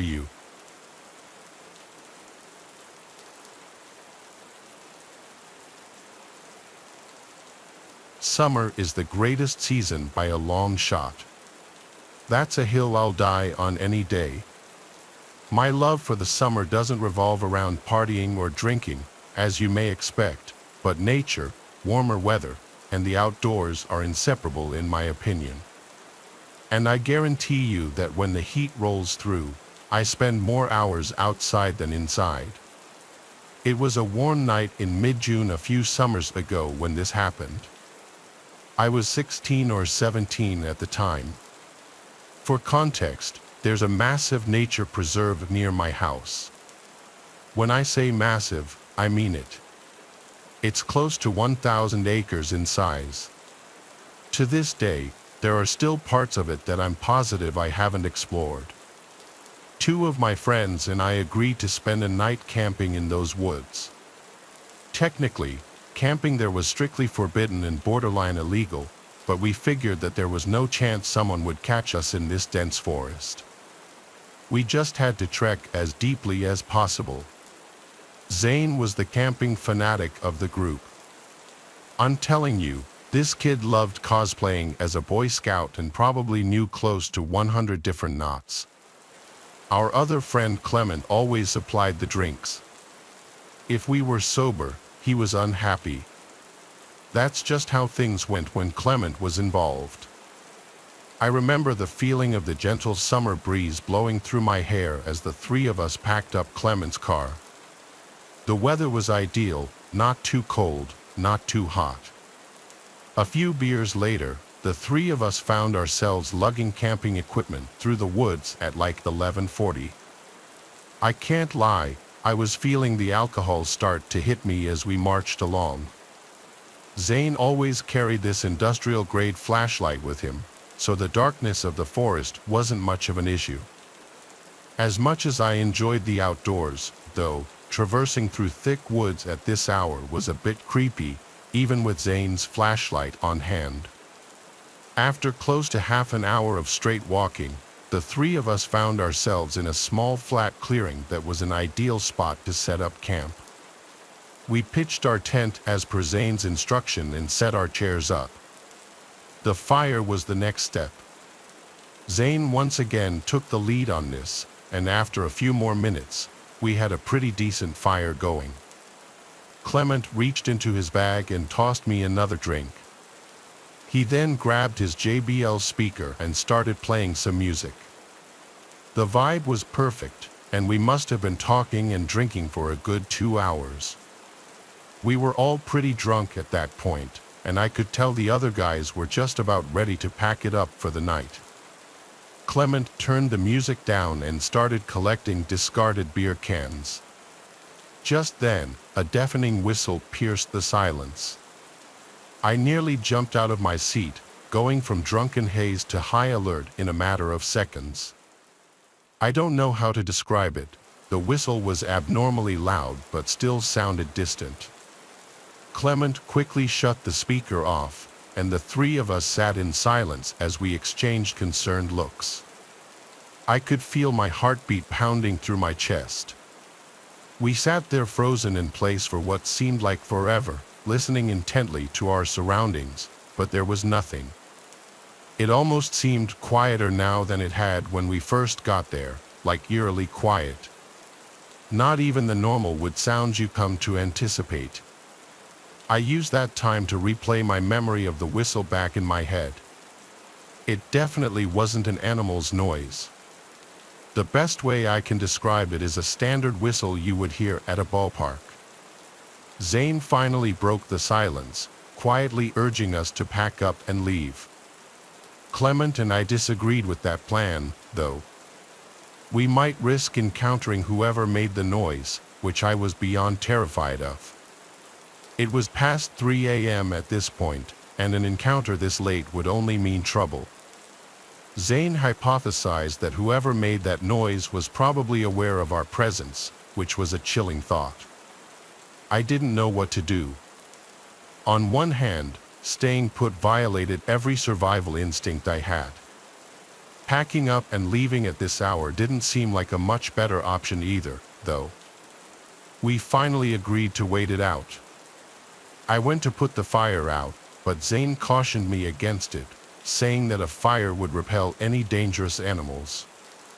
Only then did the true gravity of the situation smack me in the face. We were literally miles away from any civilization. It was 3 a.m., and there was an unknown entity somewhere in the darkness. Another 10 minutes or so passed, and we had resumed talking, but at a much lower volume and with no music. I don't think any of us felt safe going to sleep just yet. Then, out of the corner of my eye, I saw it. Something small flew over the darkness of Clement's shoulder and landed directly in the fire. It was a firecracker. I screamed bloody murder as it started sparkling in the fire, and Zane cursed as he sprung up out of his chair and bolted into the darkness. Clement and I scrambled to follow, leaving all of our stuff behind. We caught up with Zane, whose flashlight was beaming wildly through the woods as he frantically sprinted. We ran until we couldn't anymore, and Clement keeled over and threw up. Zane shut the light off, and the three of us stood there panting, trying to figure out if we were being followed. To my surprise, it didn't seem like anyone followed us. I don't think I've ever been so afraid. Why in the world would someone have done that? We needed to figure out what to do. Clement wanted to just find our way out of the woods and never come back, but Zane was reluctant to leave all of his camping gear behind. Plus, he reminded us the fire was still active. I was dumbfounded. How could he be concerned with forest fires after what had just happened? Eventually, I agreed with Zane that we should at least check on the site.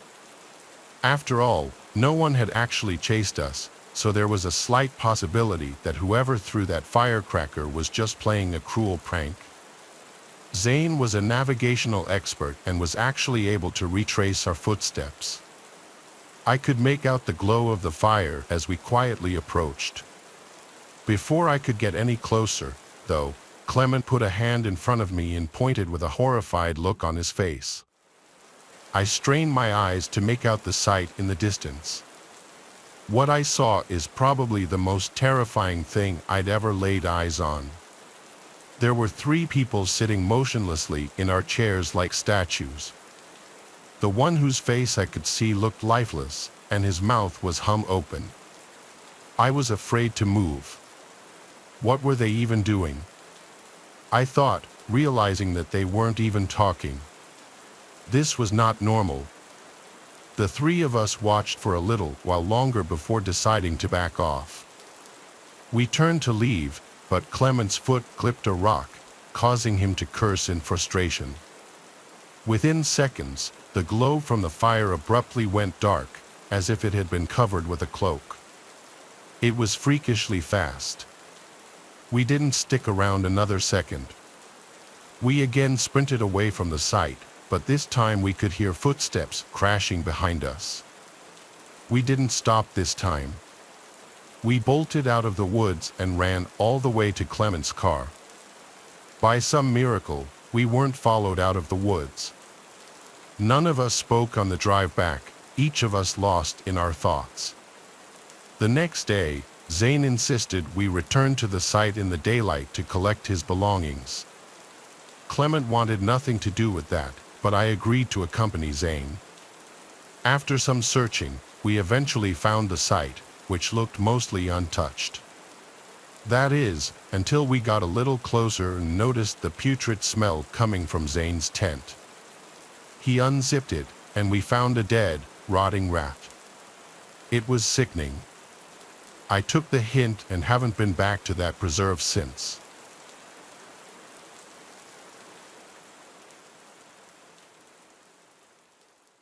This ongoing issue started about a month ago, but let me provide some context first. I'm 25 years old and I live with my parents. My family is not well off and never has been, and pretty much all the money I make goes into supporting the household. My relationship with my parents is not the best. We bicker quite often, and whenever I'm not working or hanging with friends, I tend to stick to myself. I don't want to write a hard luck story or anything like that, but I've had a tough time growing up. Fitness has always been my go-to escape. I see it as a healthy way to get my mind off personal burdens while also providing a good excuse to leave the house. There's a park about a 20-minute drive from my house that has a workout facility with bars for pull-ups, dips, and other calisthenic exercises. During the summer months, I like to go there to work out, as nature helps calm my mind. I like to go at nighttime because, since it's a public park, it tends to get busy during the day. So, one night while my parents were arguing, I decided to slip out of the house to go work out. It was an extremely hot summer night, probably 85 degrees. I remember breathing in the humid air as I walked from my doorstep to the beat-up white Corolla sitting in our driveway.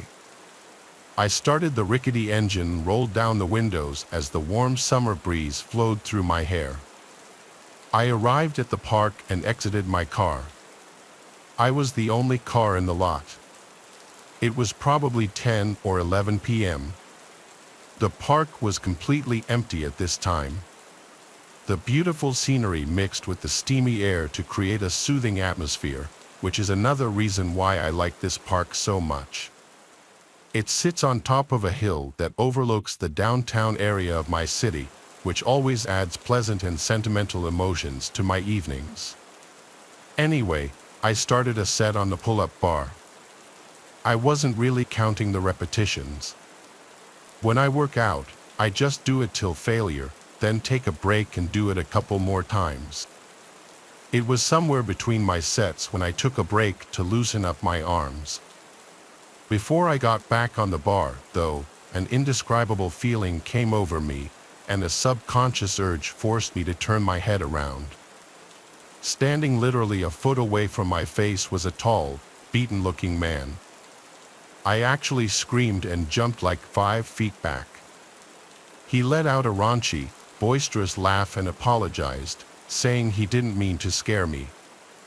His appearance and mannerisms were extremely eccentric right off the bat, like he was damn near face to face with me. He clearly had something wrong with him. I asked him why he was so close to me, and he said he lives here. He explained that he sees me working out here all the time and asked me if I could teach him. Now, I'm a very non-confrontational type of person, and especially during a time like that, I really just wanted to be left alone. I awkwardly but politely told him I was just going to do some pull-ups and leave. I hopped back on the bar and continued my set.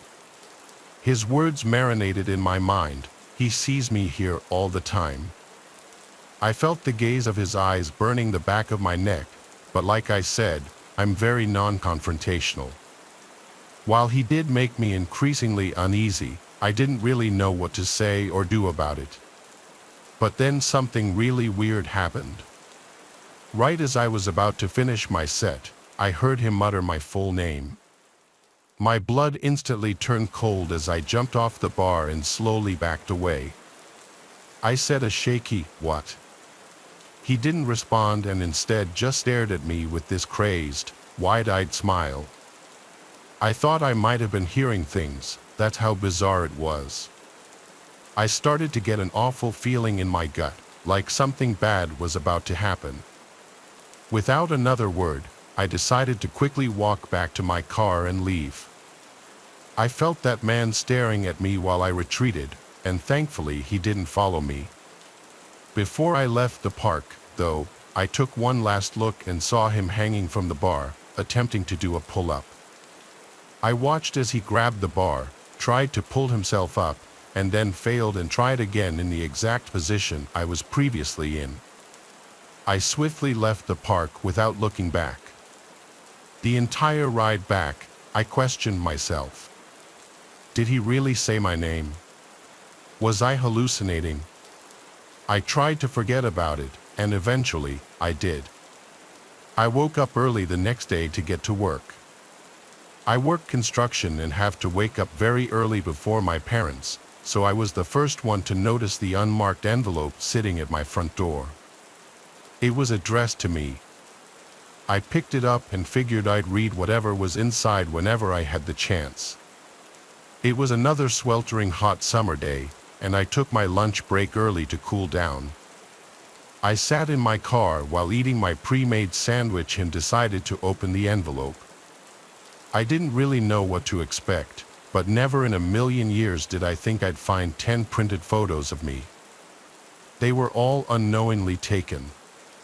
One was of me in my car, one was of me at work, one was of me exercising at the park. I instantly remembered that creepy man from the night before and started to feel uncontrollably nauseous. I stared in disbelief as I flipped through the rest of them. One was of my house, and the worst of all was a photo of me sleeping, taken from outside my window. I nearly choked on my food as tears rolled down my cheeks. I felt unsafe. I told my boss a serious issue popped up, and I left work right away.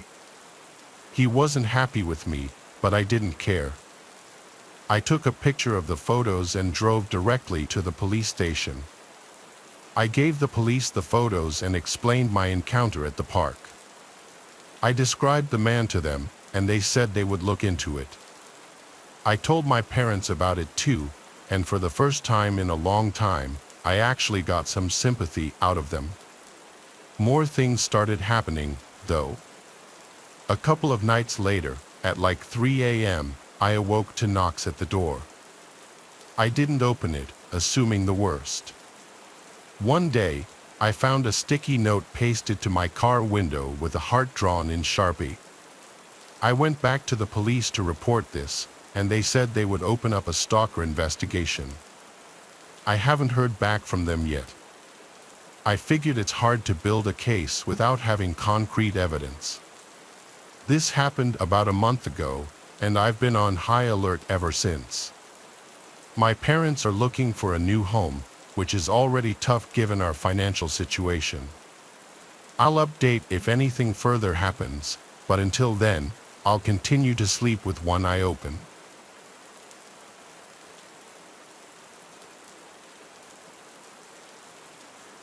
This happened to me last summer when I was 23. I wasn't a very outgoing kid at the time. If I ever did anything social, it was because my degenerate friends had somehow dragged me out of the house. This was one of those times, well, it was supposed to be. My friend Ralph invited me to a house party at like 8 p.m. It was pretty spontaneous, but I had nothing going on, so I reluctantly agreed to go with him. I knew he was going to give me crap if I refused. I can't even lie, though, the idea of a party, even with strangers, sounded more appealing than being alone. Ralph was a few towns over from me, so it made more sense for us to drive separately instead of going together. He gave me the address, and I was on my way. The literal second I pulled onto the street, Ralph bailed at the last minute. Rightfully so, I was super frustrated. How could he bail on me like this? There I was, feeling like a complete idiot outside a stranger's house. Annoyed but determined not to waste the night, I decided to go in. I drove all the way here, I thought. Might as well go inside. I walked up the front steps and knocked on the door. The host, Crispin, greeted me warmly. He was instantly likable, charismatic and friendly without being a douchebag. He introduced me around, and things were actually less awkward than I had anticipated. People were really friendly to me despite not knowing who I was. There were even a few girls I had my eyes on. I decided to enjoy the party and hit the booze hard. It was getting pretty late, but the party was still raging. Admittedly, I might have overdone it with the drinking. At one point, I was so nauseous and dizzy that I needed a break. It must have been close to 3 a.m. at that point. I went upstairs to look for a bathroom, but they were all occupied. The house was deceptively big. Granted, it was probably the alcohol, but I was literally getting lost stumbling through the maze of hallways up there. After making it to the top floor, I found a door leading to what seemed like an attic or storage room. Desperate for privacy, I figured it was as good a place as any to pull myself together. I groped around blindly for the light switch, but there was none. This was definitely an attic or something, as there was also dust everywhere. There was a window in the far corner, which I opened, allowing the cool night breeze to wash over me. There was a solid minute there where I was seriously considering throwing up onto the roof. The breeze somewhat cured my nausea, though, so I just kept my head hung out of the window. It was dark outside, and the quiet was a refreshing contrast to the boisterous chaos downstairs. Sometimes all you need to restore your state of mind is a gentle breeze and some peace and quiet. Just as I was about to close the window and head back, I heard a faint noise, footsteps on the roof shingles. That didn't make any sense, though. Was I going crazy? Curious, I climbed out onto the roof. In all honesty, there was probably a 0% chance I would have done that if I had been sober. I slowly stood up and looked around. In the moonlight, I saw something terrifying. There were two masked figures with bags emerging from another window. It dawned on me, Crispin's house was being robbed. I started panicking. Should I shout? Confront them? Then a more pressing question hit me. What if they were armed? In my clumsy state of disbelief, I slipped and scuffed one of the shingles pretty loudly. One of the burglars heard it and jolted his head in my direction. Our eyes briefly met, and I froze. He nudged his partner, and the two of them quickly started making their way across the roof. Adrenaline surged through me. I couldn't let them get away. Crispin had been so welcoming, and I felt a surge of loyalty. I decided to act. I quietly followed the burglars across the roof, keeping a safe distance. They headed towards a sloping part of the roof for an easier escape. As they climbed down, I pulled out my phone to dial 911 but fumbled in my drunken state, dropping it. The phone clattered loudly, and the burglar turned sharply. "Who's there?" one of them hissed. Heart pounding, I ducked and scanned my surroundings, spotting a loose roof shingle. Without thinking, I grabbed it and hurled it towards them. It missed, but the noise startled them, causing one to lose his footing. He tumbled down the roof, crashing into the gutter before falling to the ground. The other burglar, now panicked, leaped to a neighboring tree and scrambled down. I rushed to the edge of the roof and saw the fallen burglar groaning on the ground. I needed to alert everyone. As I turned to head back, I heard sirens. Someone else must have called the cops. I stumbled back into the attic room and made my way downstairs, trying to appear calm. The party was still in full swing, oblivious to the drama outside. I found Crispin laughing and chatting with guests. "Crispin, you need to call the police. There's been a robbery." "I saw the burglar on the roof," I said. Crispin's face turned from amusement to shock. "Are you serious?" he said as he hurried to make the call. I explained what happened. The party mood shifted from celebration to concern. Apparently, one of Crispin's neighbors had coincidentally already called the police to file a noise complaint, which was an incredibly ironic turn of good fortune. When they arrived, I recounted my story, leading them to the injured burglar. The man was arrested, but his partner had fled. The party ended abruptly. People started scattering, and the lights got flipped on. I tried my best to act sober, but even after all that happened, I was still stumbling a bit. Crispin thanked me profusely, still in disbelief. As for me, I was just glad I could help despite the bizarre and terrifying circumstances. Looking back, I still can't really explain why the burglars would have chosen a house having a party to rob, but maybe they had prior knowledge of the house and knew no one would be upstairs. I figured that would be the end of the story, but fast forward a few months, and I've got quite the update. I was playing video games at Ralph's house one night when he got a call from Crispin, who invited us over for a few beers. Up until that point, I hadn't actually realized the two of them were that close. The first thing I noticed when I pulled up to Crispin's house was that the front door and every window in sight were completely different. Was I not remembering his house right?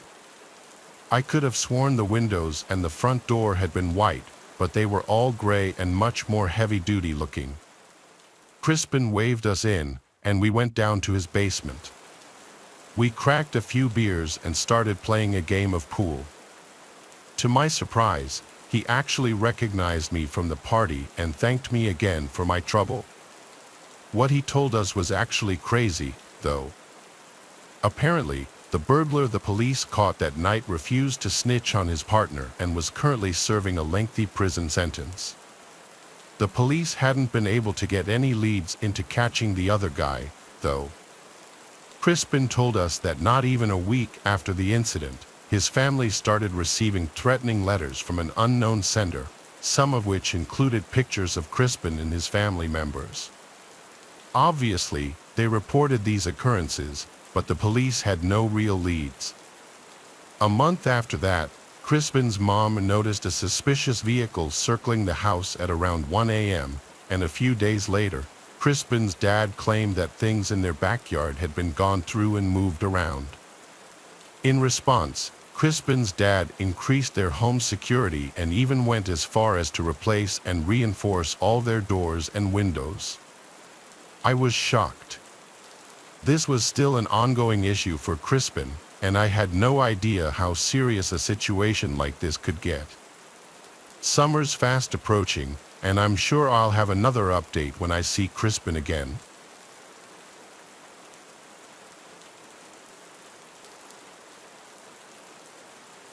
This story did not personally happen to me, but it happened to my father. It takes place approximately 3 years ago near the Stones River battlefield in Murfreesboro, Tennessee. My parents are divorced, and my dad lives in an apartment with a roommate. At the time, my dad was a truck driver. On this particular night, he was driving back home, driving along Stones River battlefield, which was a battlefield during the Civil War. My dad is a history buff, and he often took me and my siblings there since it was a spot he enjoyed visiting. On this night, however, it changed his perspective about this historical landmark. As my dad drove down the road, he saw a group of people waiting to cross the street. But as he got closer, he realized that this group of people were all dressed as Civil War soldiers. My dad's initial thought, of course, was that they were reenactors, not giving any thought as to why they were doing a reenactment this late at night.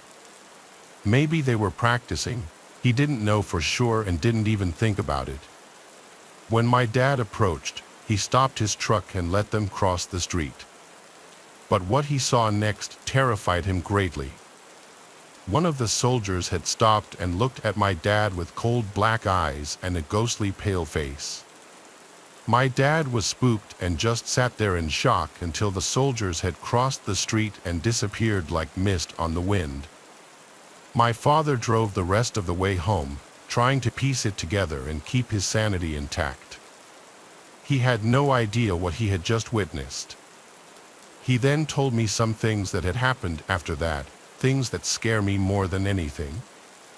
He told me as he got home, he was video chatting with someone on Skype, and at one point in the night, he got up to go do something, so he left his room. When he returned, the person he was chatting with on the video call asked him something strange. They asked, "Was the person walking around in your kitchen your roommate?" My dad's roommate was gone for the night, and my dad's apartment is very small, so if someone had broken in, they wouldn't be hard to find. My dad began to freak out, immediately thinking that one of the ghost soldiers he saw had followed him home. For the longest time, my dad wasn't a believer in the paranormal, not until this experience. He even discovered that around that area and the battlefield, there were common ghost sightings. So just remember, if you're ever driving by the Stones River battlefield, be careful, as these spirits may follow you back to your place, and they may not be as tame as the ones that followed my father.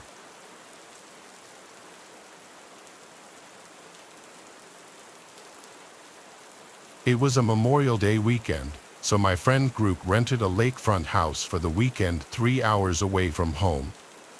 It was cheap because it was in the middle of nowhere in North Carolina. It was Callista, Cara, Zelda, Mia, Cheryl, and myself. We all piled into Cheryl's truck. I was the one to find this place on Airbnb, and what was most appealing about it was the big deck with the hot tub on it that overlooked the lake. There was also a fire pit right by the water with a bunch of Adirondack chairs around it. Everything about it seemed perfect for a few days and nights of getting wasted with some friends. The Airbnb host told me that when we got to the property, there was a hidden key behind the mailbox to unlock the front driveway gate. The driveway was made of gravel and dirt, and it cut through a small opening in the woods, bringing a slight uphill to a bigger opening where the house was. Cheryl parked the truck right next to the front deck. The deck wrapped around the entire house, which was pretty cool. The first thing I did was walk to the back part of the deck and look at the view of the lake. It was very beautiful and peaceful. Too bad we were about to be blasting music and partying. Right as we were done unpacking, everyone cracked open beers, and we wasted no time letting the weekend begin. We played beer pong, cornhole, barbecued, and blasted music for hours. We were really loud because, as far as we knew, this was the only house around here. It's not like there were any nearby neighbors to complain. The phone connection out there was very spotty, so we really were just living in the moment, socializing with each other, not distracted by social media and whatnot. As it was getting darker and we were sitting by the fire pit, we all got startled when a voice came from the edge of the woods. It was some middle-aged woman with short hair. She started yelling at us to lower the music, so someone lowered the volume of the music. The woman started more or less lecturing us, saying how we out-of-towners always come here, litter in the lake, and create nothing but noise. She seemed like genuine white trash. I apologized on behalf of all of us, and one of the girls asked the woman if she lived nearby and if she could hear the music. The woman responded, still in a yell, that she couldn't even hear herself think. She didn't acknowledge the other question regarding if she lived nearby. Then, she just walked away into the woods, like literally into the dark woods. It was so strange. When we were sure she was out of earshot, we all erupted into laughter. As bizarre as the encounter was, we had to make light of it, but it also did put a slight damper on things considering we thought for sure we were far enough away from any neighboring houses to blast music and be loud. But we continued to drink, and pretty soon that concern was forgotten about, and we got loud again. Some immeasurable amount of time passed before a song ended, and it went quiet for a second, and we heard a voice calling out from the lake. We paused the music and listened, and sure enough, a voice was calling out for help in the middle of the lake. We all looked at each other nervously. I stood up and went to the water and yelled out, "Who's out there? Are you in the water?" The voice called back, "Yes, help." Adrenaline started to kick in. There was a kayak leaned up against the deck by the water with 2 sets of paddles. Cheryl and I agreed to paddle out there in an effort to save whoever was out there. We yelled out at them to keep calling out, but as we got in the water, the calls seemed to get further away no matter how deep we got into the lake. After like 5 to 10 minutes of rowing out to the complete darkness of this lake, calling out repeatedly for that man, we heard it was just utter silence. All we could see were the lights from the house sitting at the edge of the lake, and then just darkness in every other direction. It was only the sound of the light splashes of water and then screams, female screams, coming from the direction of the house. They sounded gut-wrenching, like genuine screams of danger. It sounded like more than one, at least 2 of the girls' screams. We immediately started paddling back, even more panicked now. The scream stopped long before we got back to the shore. We screamed out for our friends, but we checked inside and outside of the cabin, and all 4 of them were gone, vanished without a trace. We tried texting and calling them, but we had no bars, of course. Cheryl's truck was still there, so we took it and drove up the road looking for the nearest neighboring house. We found it, a similar opening in the woods that led up a hill and onto a property where we saw a house with the lights on. We went to ring the doorbell multiple times, but no one ever answered. We went to look through one of the windows in the front, and what we saw sent chills up my spine. We could see clear as day into the living room.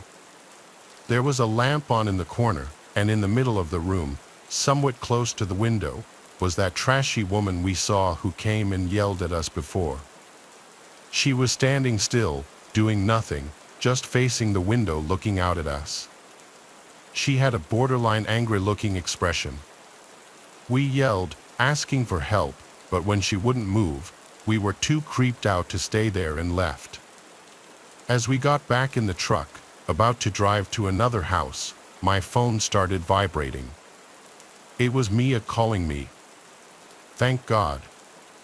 I picked up and asked her they were and what happened, but I could barely get a word in as Mia said there were 2 men with axes in their hands wearing masks over their heads walking towards them out of the woods, and that's why the girls screamed and they all ran away down the road. One of them was currently on the phone with 911, and they were waiting. It was out in the woods right on the side of the road. It wasn't long after that the call disconnected, and I wasn't able to reach him again. So we waited on the side of the road, not far from the house. When we finally saw flashing lights coming down the road, we waved them down and asked them to help us find our friends first. We drove up the road until we saw our friends come out from the woods, waving their hands. We scooped them up and followed the police back to the house. Once there, we collected all of our belongings as Mia and the girls frantically recounted what they had just gone through. Oddly enough, the Airbnb was not broken into, and none of our stuff was taken. There was no sign of any men with axes. We also told the police about the cries for help in the lake, which I believe prompted a search team to come to the scene. By then, we were already long gone from that place. We never looked back. After much persistence and battling with Airbnb and the host, we got our money back for the stay, well, most of it. None of us could ever figure out this situation, like if it was all a trap. If the calls for help from the lake were linked with the men approaching the house with the axes, and if that woman was also affiliated somehow with this. Was it just to scare us out of there, or were they really going to attack us? I don't know, and I don't care. I just don't do remote places anymore after this, and I know the girls won't either.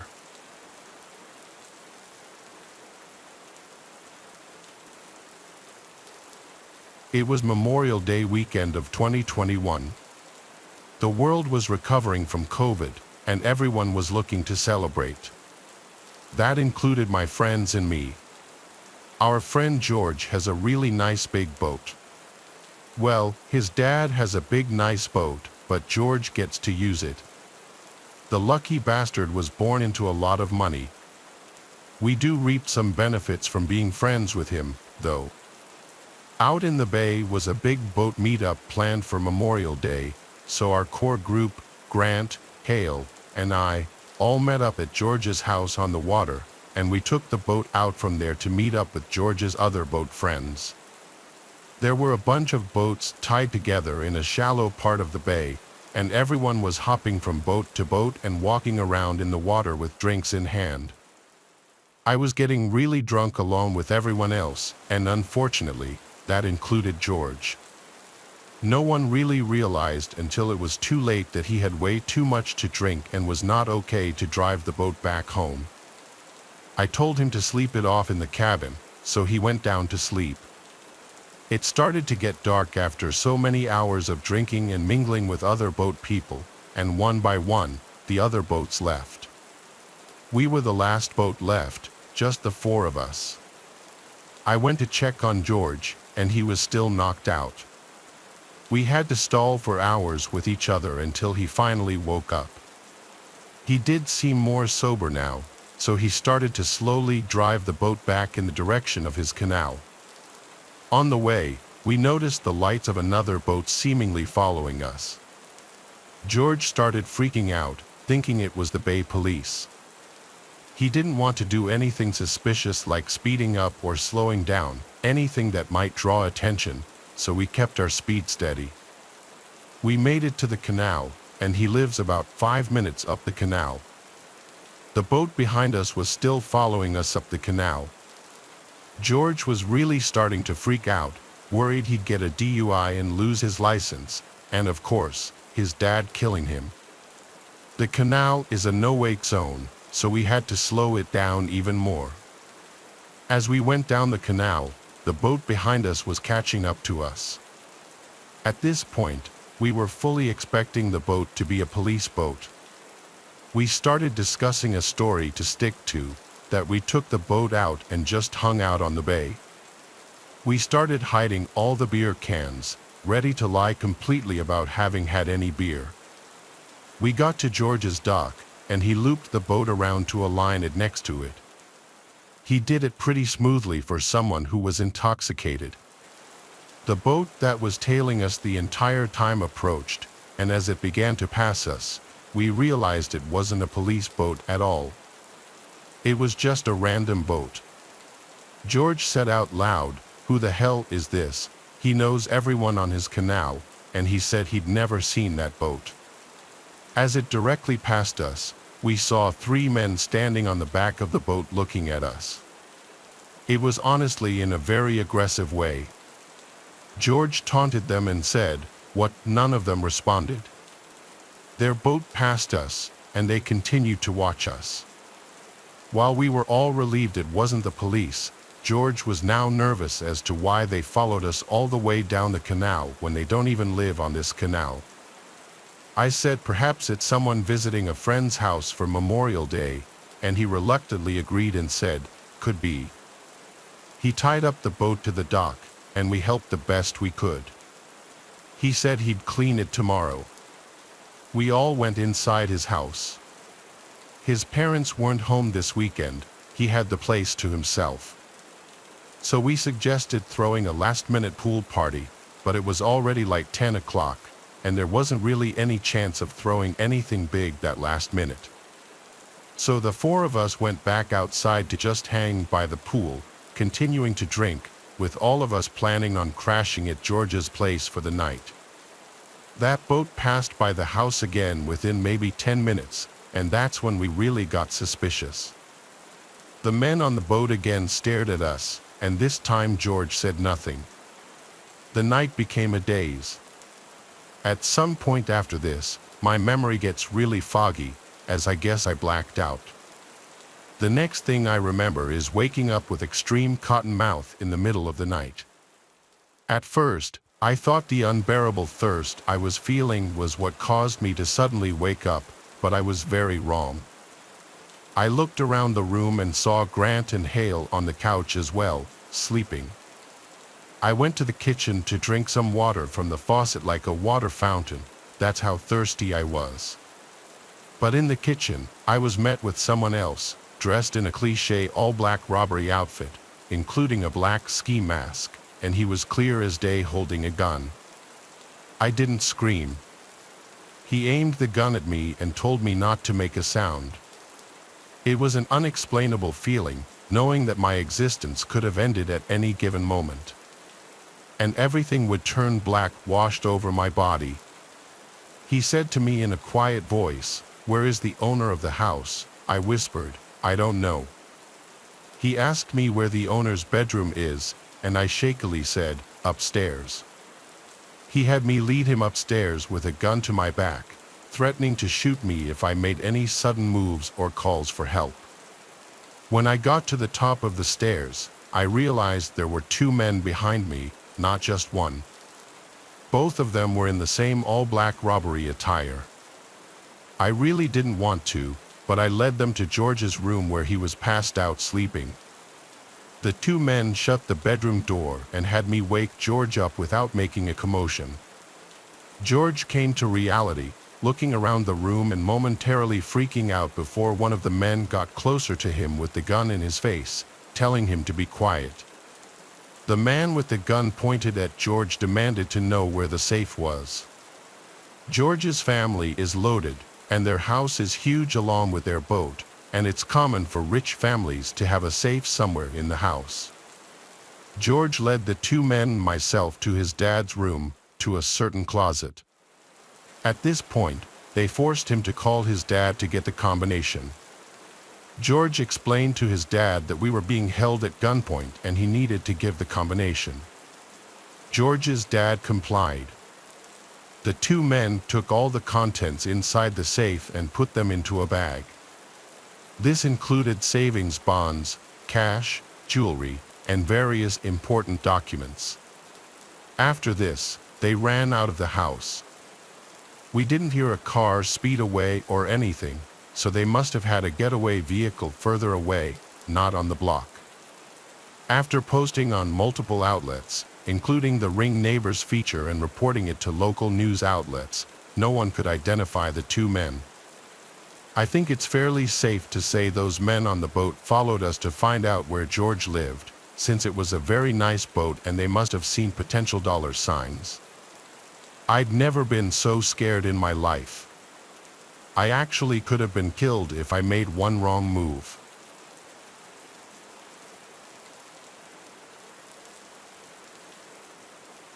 It was around noon on Memorial Day of 2017.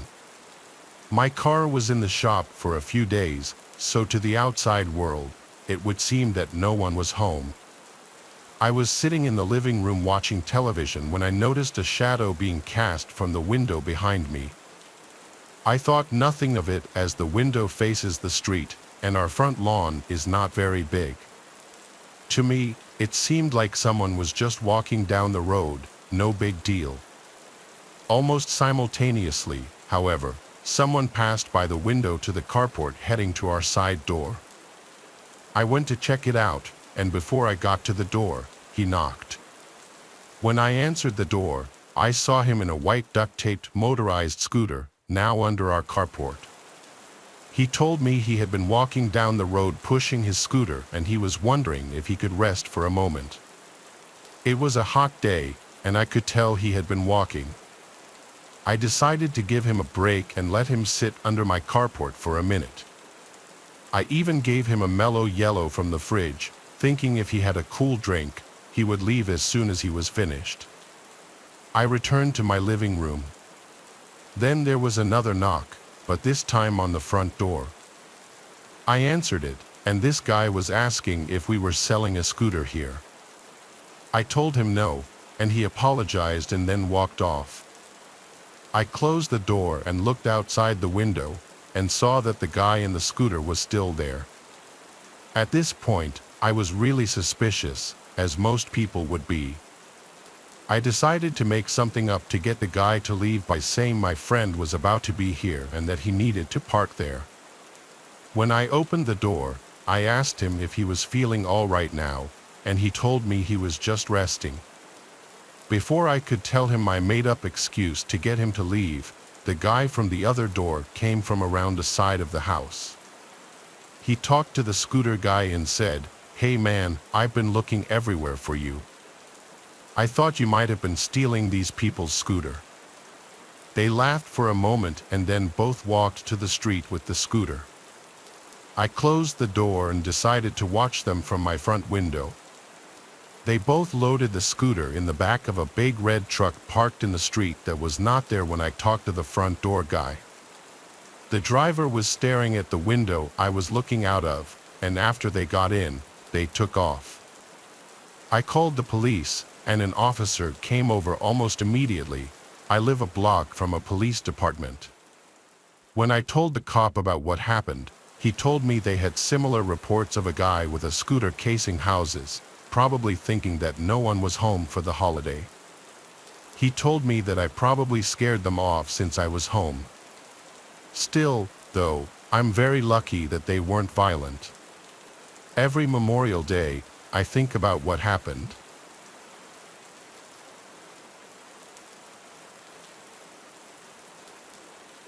My husband Jack is in the military. We have generally lived on base at every station we have been to because the surrounding towns can be very crime-ridden and sketchy, and with my husband gone most of the time, the extra security is appreciated. I work from home due to us moving so often.